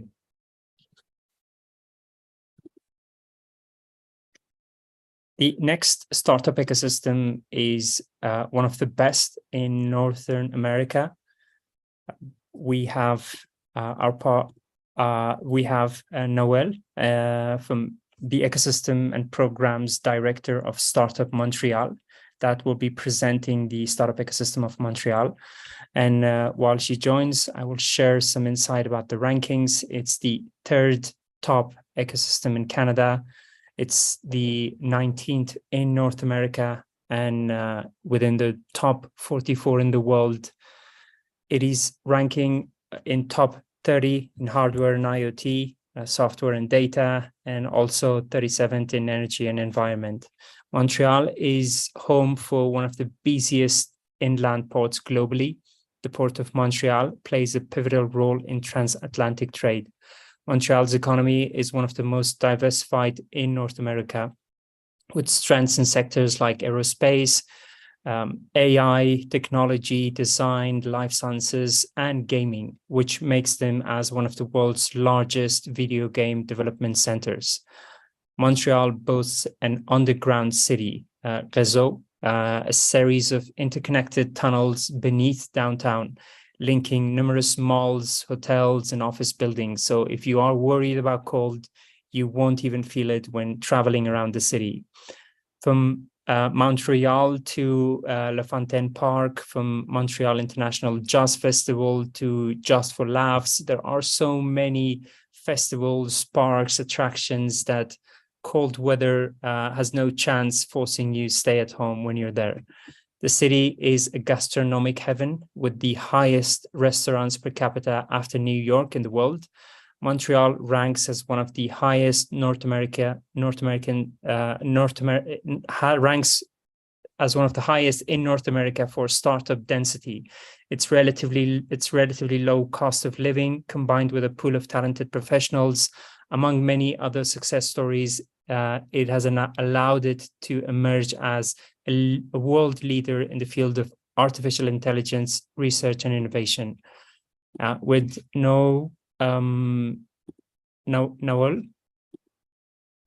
if you are in the chat, please raise your hand. So, okay, Mahmoud, maybe Noel. Yeah, we received an email from Noel that she had to unfortunately leave due to an unexpected meeting. Okay. Well, in that case, we will move to the next ecosystem. We have Professor Mike, the Executive Director of Stephen Dorfman Center for Innovation and Entrepreneurship, that will be sharing insight about the world's one of the top ecosystems. It's actually the world's top fourth, and it's no other ecosystem but Los Angeles. While Professor Mike joins, I will, he already did. Hi, Professor Mike. While you prepare your presentation, I want to share very quick insight into the ecosystem. I guess, the ecosystem does not need any introduction, but since you'll be presenting about overall South California, probably a few cities, I'll just share some about the Los Angeles, which is, the entertainment capital of the world, home of Hollywood, and the epicenter of the motion pictures, television, and much more. Aside from entertainment, LA is also home of many different sectors, aerospace, fashion, tourism, technology, making it a resilient and dynamic economy. The Port of Los Angeles is the largest container port in the Western Hemisphere, playing a crucial role in international trade and global economy. LA is home to numerous prestigious institutions, many different universities that are ranked in top 50 in the world, and has more artists, writers, filmmakers, actors, and dancers living and working here than any other city at any time in history. Just like Silicon Valley, areas like Venice and Santa Monica are dubbed Silicon Beach due to the surge of tech startups. And with no further ado, I will let you share more insight. Thank you, Mahmoud. And thanks so much to StartupBlink for this opportunity to talk about Southern California, an ecosystem that I'm very passionate about and fortunate to be a part of. When we talk about Southern California, let's just put into perspective that I'm pretty much talking about the areas below the blue line, not just Los Angeles, which is the center of startup activity in Southern California, but this is the way we look at ourselves: the Central Coast, Orange County, San Diego, and the Inland Empire. Cal Lutheran is in Thousand Oaks, California, in Ventura County, which, depending upon who you talk to, is the northern end of the Los Angeles startup ecosystem, or the end of the Central Coast ecosystem. And I'm also going to be presenting data from this point forward. Most of the slides are from a group called the Alliance for SoCal Innovation, which is an ecosystem of ecosystems. They're a clearinghouse for for all of the startup community organizers in Southern California. In 2018, the Alliance had the Boston Consulting Group do a report on all of the ecosystems in Southern California and identified our strengths and weaknesses, where we can grow. It can be a little frustrating that we're number 4 in the world. Los Angeles is number 4 in the world as an ecosystem, yet number 2 in its own state. We feel that we have an ecosystem that is as vibrant and as promising as the Bay Area, and more diverse. We produce a number of technically talented alums from our education system, not just our universities, but also our community colleges, high schools. We even start teaching entrepreneurship as soon as middle school. There's a fair amount of financial capital in Southern California. Surprisingly, the venture capital ecosystem has kind of lagged, and a lot of investment historically came from angel investors and from the private sector. But there's now a venture capital network in Southern California. SoCal is also one of the pioneers of angel investing. Tech Coast Angels, one of the largest angel groups in the country, started in Orange County and now covers most of Southern California, in addition to another group, a group in Pasadena called Pasadena Angels, and a group in San Diego called New Fund, and then there's also a group in Santa Barbara. As far as corporations are concerned, you may have read that lots of big corporations have left Southern California. That's true, but there's still also a significant number of large corporations that call Southern California home. A lot of life science, medical device companies, but we're also known for aerospace and defense companies. SpaceX is based in Southern California. Snap is based in Southern California. Patagonia, which I'm sure you all know, actually is headquartered in Ventura, California, not too far from where I live. But that network of large companies that feed the startup ecosystem are exceptionally important. Some of them run their own incubators and accelerators. The Walt Disney Company, for example, has its own accelerator. Huge research in university system. You've probably never heard of Cal Lutheran, yet we've had a Center for Entrepreneurship for more than 10 years.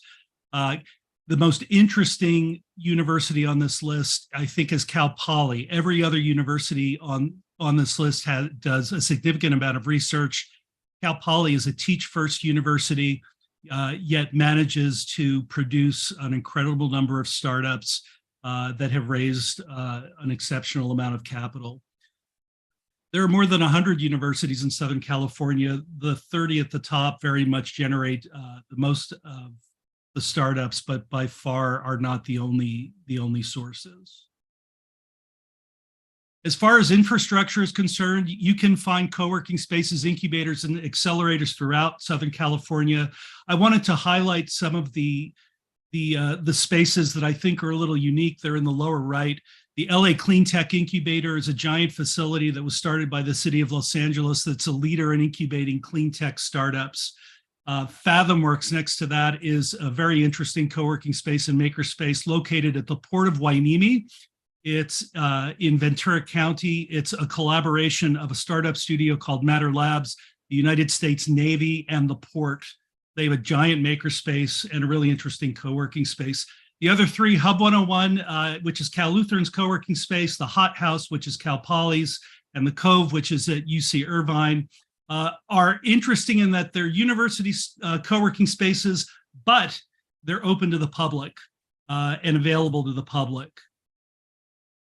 There's a huge culture of innovation in Southern California. We're not just about the entertainment industry, but we also celebrate diversity, equity, inclusion in some ways that other ecosystems don't.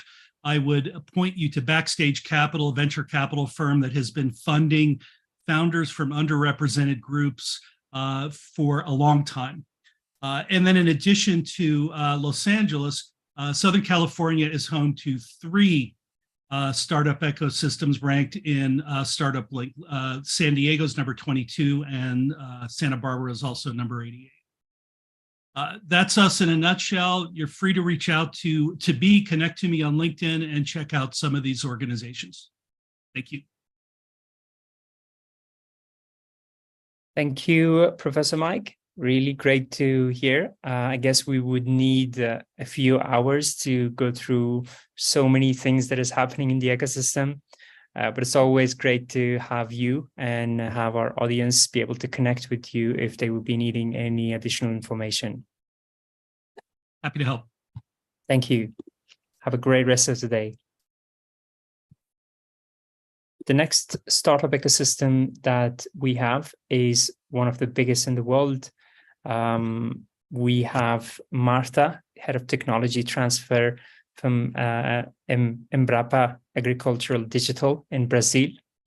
While she joins, I'm happy to provide you with some insight.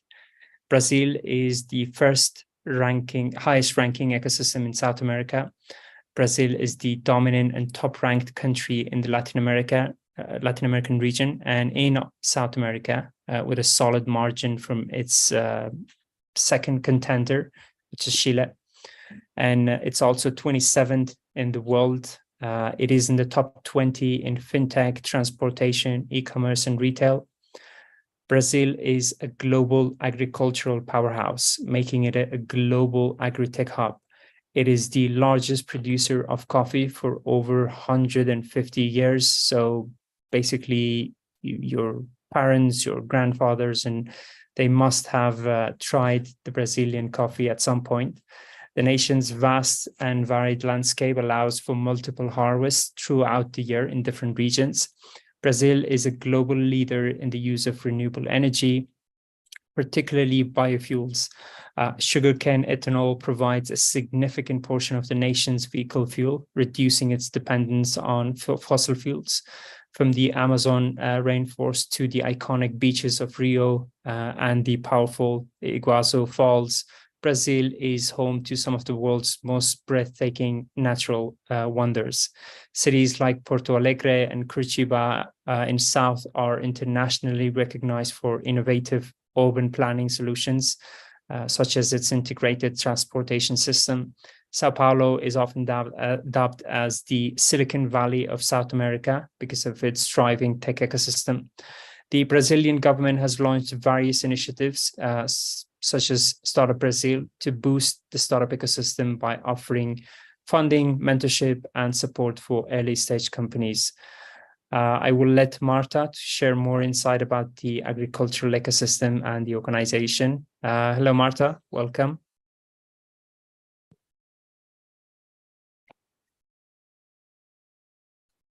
Yes, can you hear me? Yes, we can. It's great to have you. The floor is yours.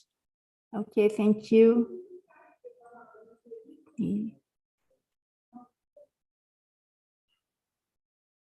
Well, my presentation would have like a more sectorial focus. I will present to you some information about the agricultural innovation ecosystem in Brazil and the role of Embrapa. Well, I work Embrapa in one of its research centers near São Paulo. It's Embrapa Digital Agriculture. The company was founded in '73, and we are celebrating this year our 50th anniversary. And the company is present all over Brazilian territory, all of the regions. We have more or less 8,000 employees, 28% of them are researchers. And I have to talk to you something about Brazilian agriculture. We are one of the largest food producers and exporters. Also, the agriculture employs around 20% of Brazil's workforce, and agribusiness account for 24.5% of Brazil GDP.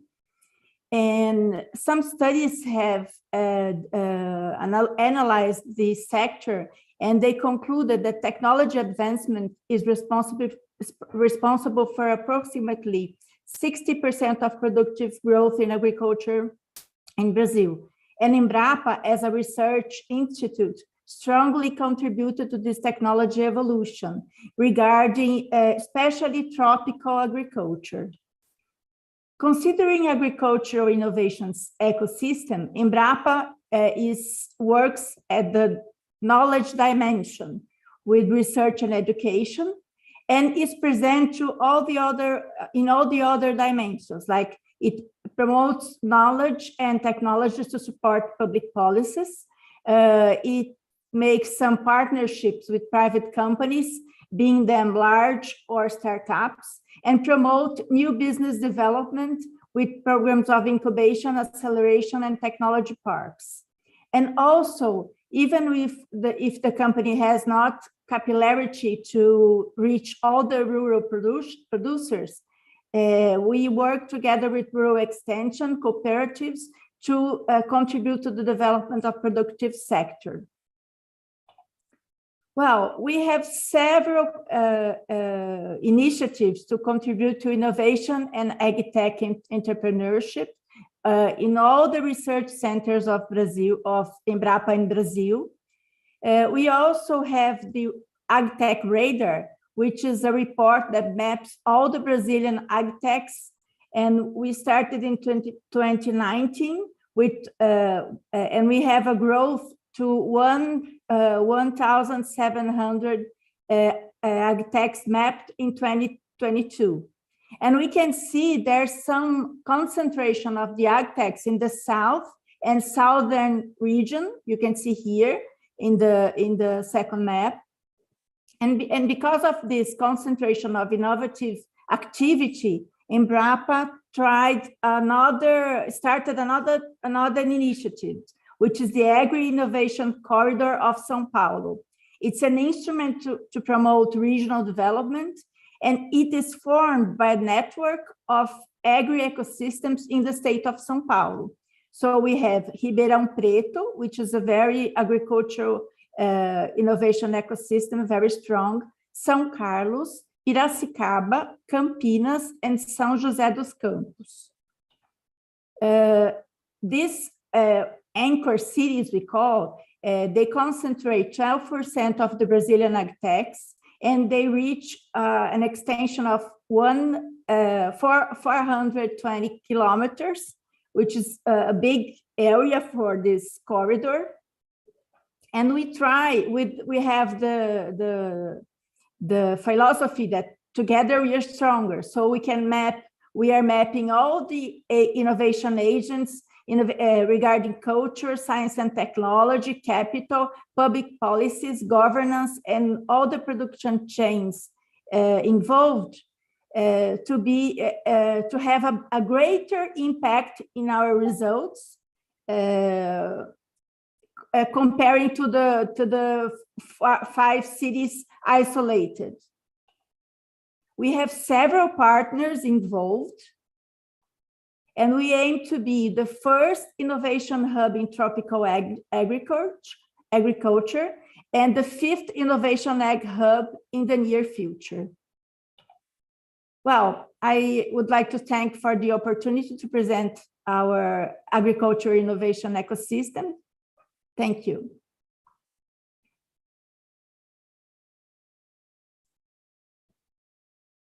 Thank you, Marta. It was really insightful. We really appreciate that.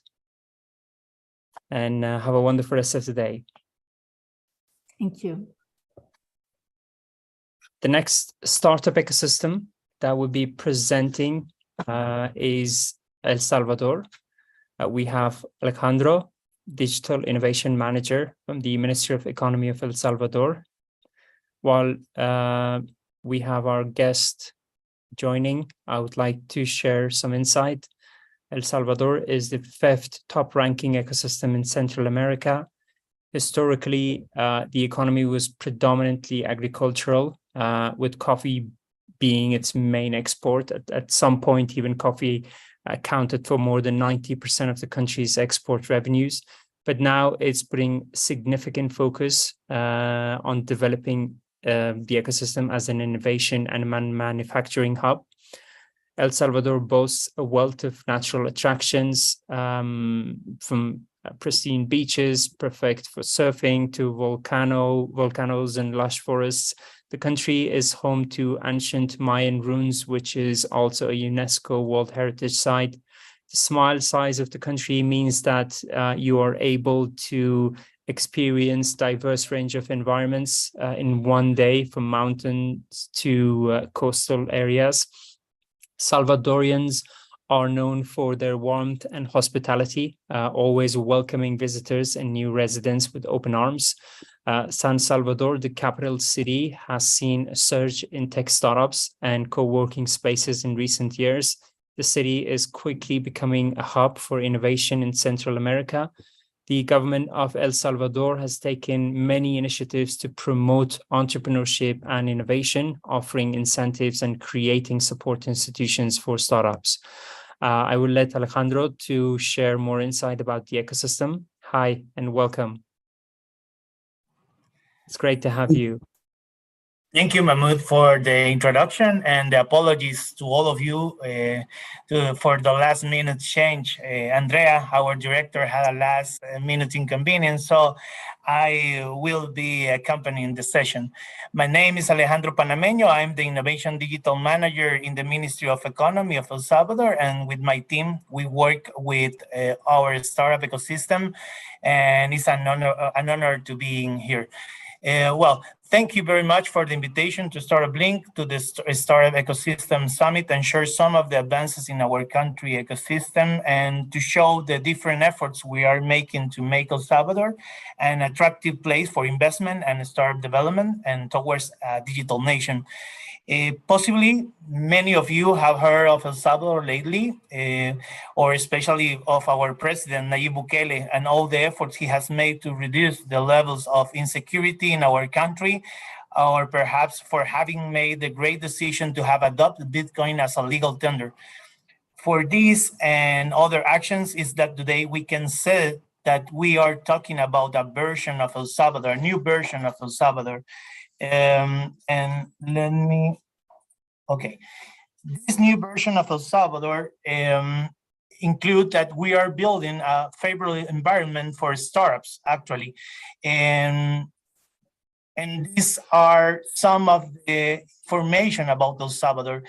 Actually, El Salvador has 21,000 square kilometers of area. Like Mahmoud says, San Salvador is our main city, but El Salvador has around 6.0 million of population. We talk Spanish and English native, and English is our neutral accent. Like I said, Bitcoin is legal tender since 2021, and our legal tender too is US dollar. We have convenient hours, and for the surf lovers, we have the world-class surf, and El Salvador is considered a mecca for right-hand point break. So if you love surfing, El Salvador is a great place to visit. So our president says that our goal is turning El Salvador into an innovation and technological hub. So this environment or this framework is very friendly to the startups. And the advantage for startups here in El Salvador, the first one is the strategic localization, our young human talent and productive talent that we have, the internet penetration. We have, like I said, dollarized and Bitcoin economy, and we work, or we have different efforts to digitalize different services for the population. Actually, we work with different international partners to develop and train our population, young people, and we work with the universities. Actually, we train more than 23,000 in digital skills and English with partners like Google, Microsoft, AWS, Coursera, IDV, and we create a technology skills council that advisor El Salvador for all the efforts that we have actually in human talent.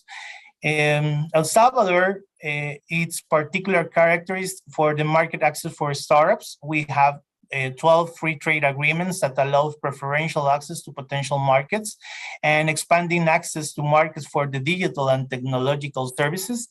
We are modernizing the country's regulatory framework. Recently, we approved the law for the promotion of innovation and technological manufacturing, the Bitcoin law. We have a digital asset law, and we implement the electronic signature. So startup ecosystem, according to Startup Genome, is valued in 336.7 million. Maybe it's because recently one of our startups, Hugo, was sold to Delivery Hero, the Germany company, and it's related to the delivery services here in El Salvador. Actually, in funding, we have more than 10 venture capital funds present in El Salvador and new ones coming on board. We think that the big opportunity represents the digital asset law.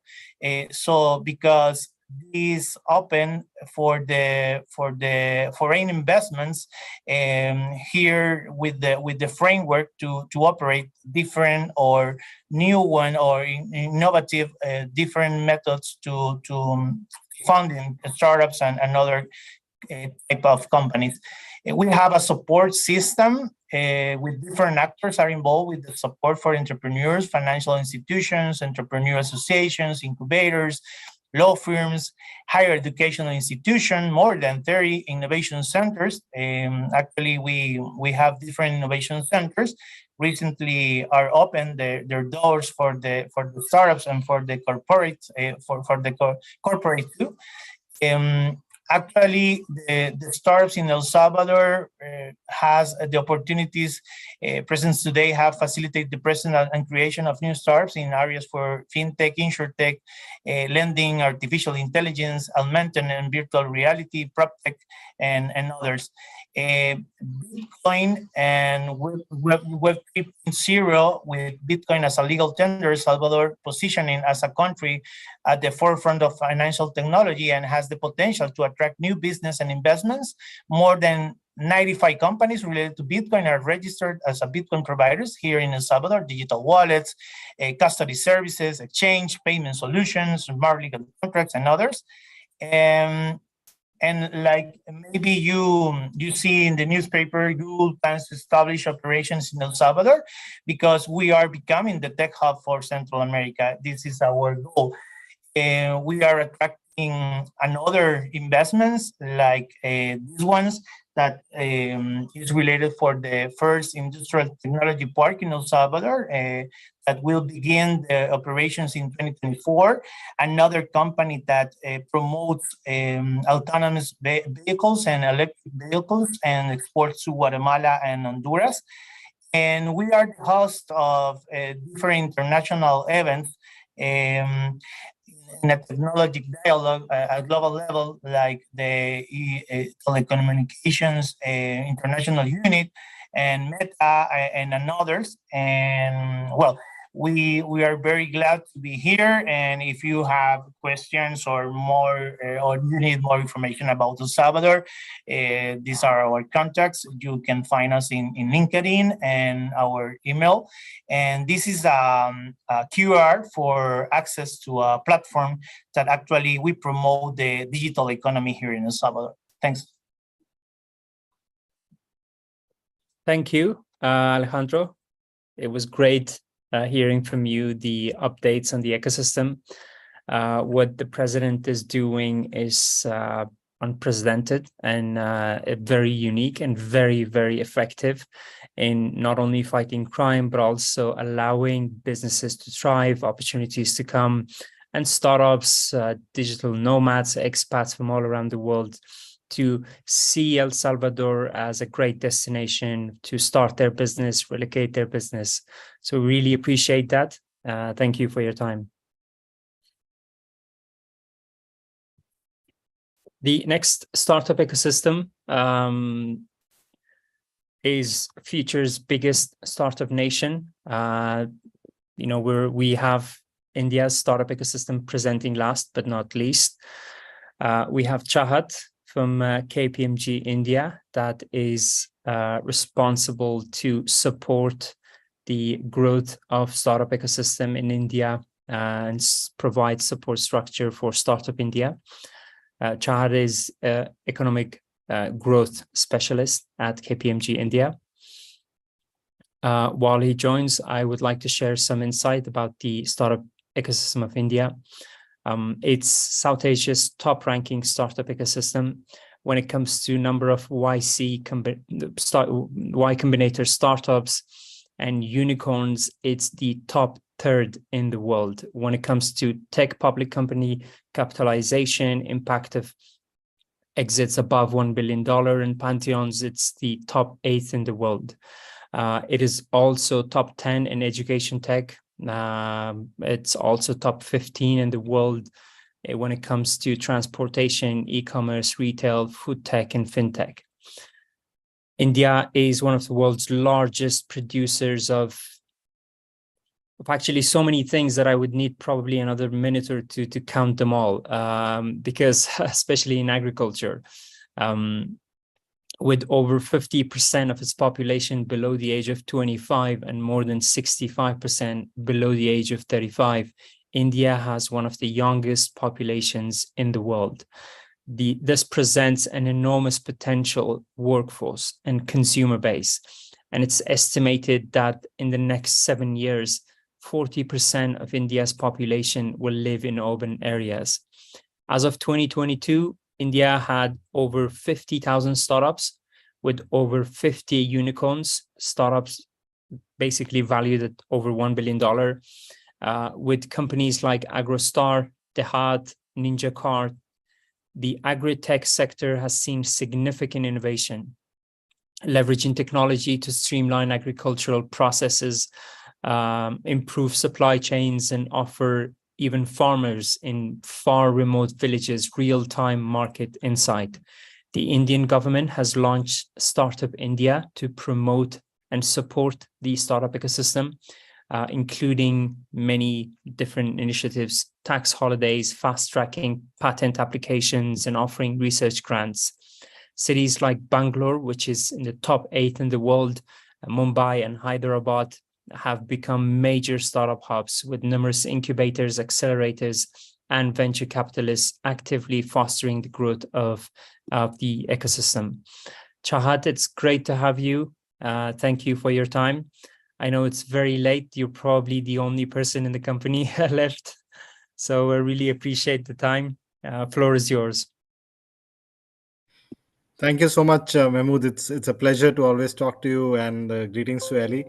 And then hello, everyone. Good morning, good evening to everyone from different parts of the world. So I represent Startup India, and definitely it's an interesting story to be told about. And I've been associated with this program from last three and a half years. So I'll just pull up my presentation. So.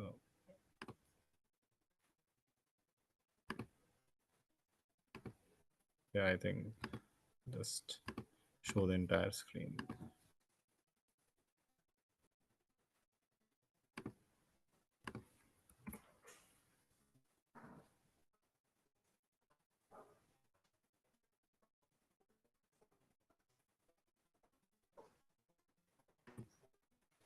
Yes, so essentially, when we talk about Startup India, we had this vision which was set by our Honorable Prime Minister back in 2016, that startups, needless to mention, are the new kind of wealth creators, and they will form the backbone of our economy.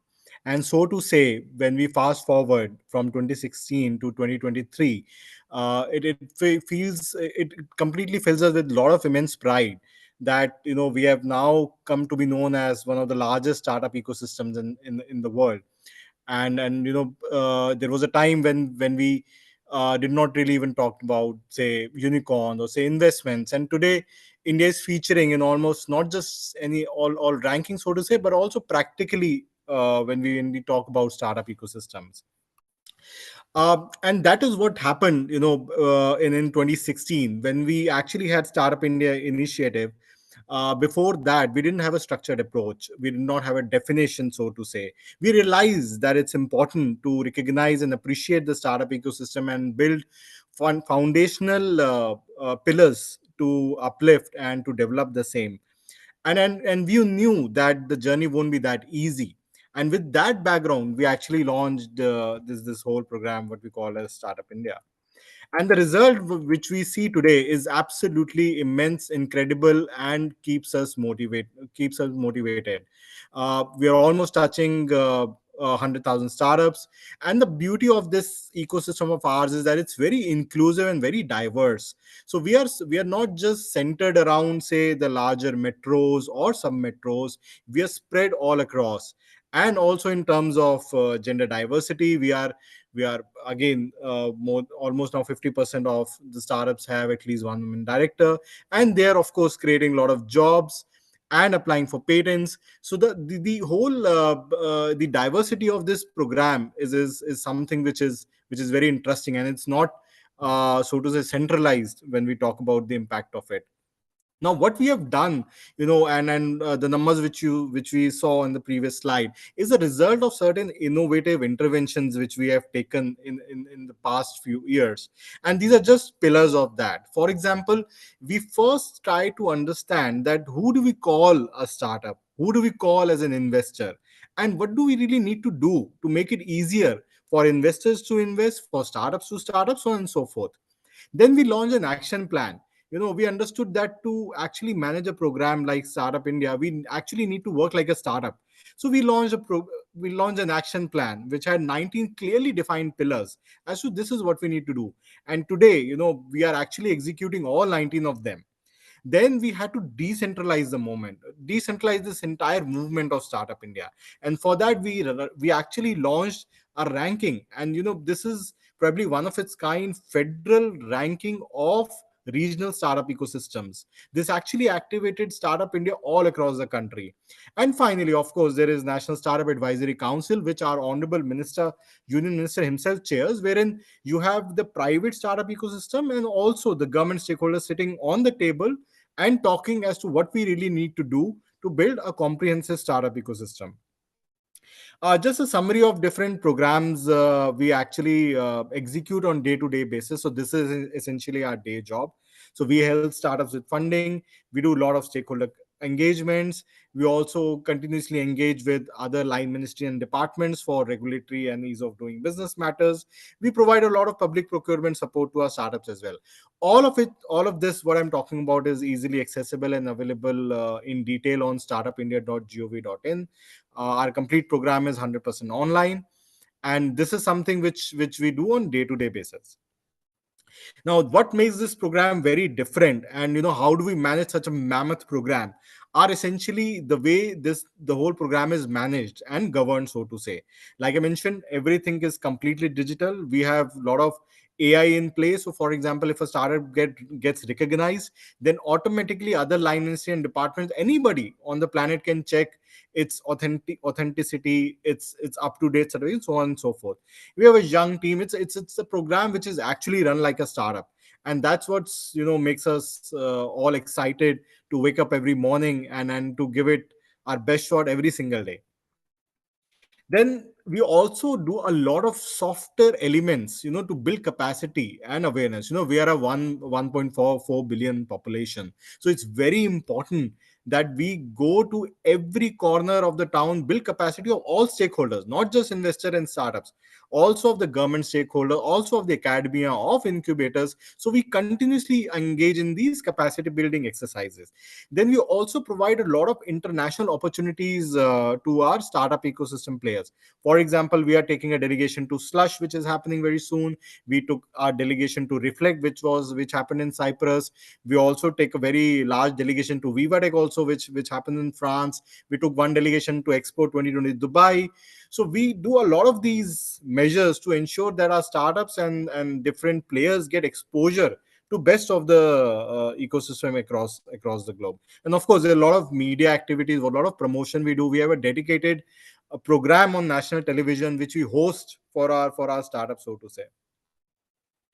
And most importantly, all of our program is completely digital.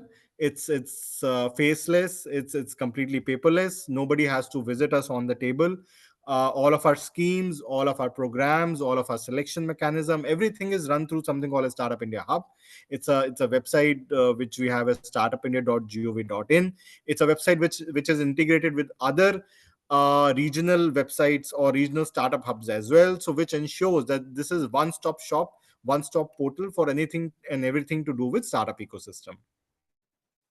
That's all. I could not see the time, but I hope I was on track, Mahmood. Yes, indeed. That was very informative. I know that it was very fast because there's so much insight and so many initiatives, programs. Without this support structure, there wouldn't be over 50 unicorns in a matter of just a few years. And I know that with this pace, India's startup ecosystem will be the biggest startup nation in the world. Thank you so much once again. And I guess looking forward to see you in Slush. Take care.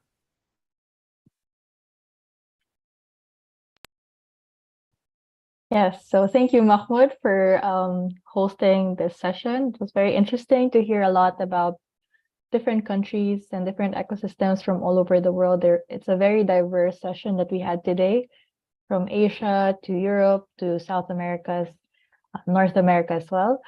Yeah, so thank you. And thank you to our ecosystem partners, our audience, startups, and other ecosystem developers who joined for the Ecosystem Summit this month. I really hope that you enjoyed the session and hope you learned a lot about the ecosystems present today. As we mentioned, if you have any questions about any of the ecosystems who presented, feel free to reach out to us on feedback@startupblink.com. Yeah, you can also download the report at lp.startupblink.com/report. StartupBlink, we hold a lot of different events throughout the year, summits, webinars for ecosystem developers, for startups as well. So feel free to follow us on our socials on LinkedIn, Twitter, and Facebook. If you missed any part of today's session, or if you also want to watch the session this morning, you can head over to our YouTube channel. You can watch the recordings there. We'll also be sending recordings via email tomorrow. Thank you, everyone, and good afternoon, good evening, or good morning, wherever you're from. Thank you. Goodbye.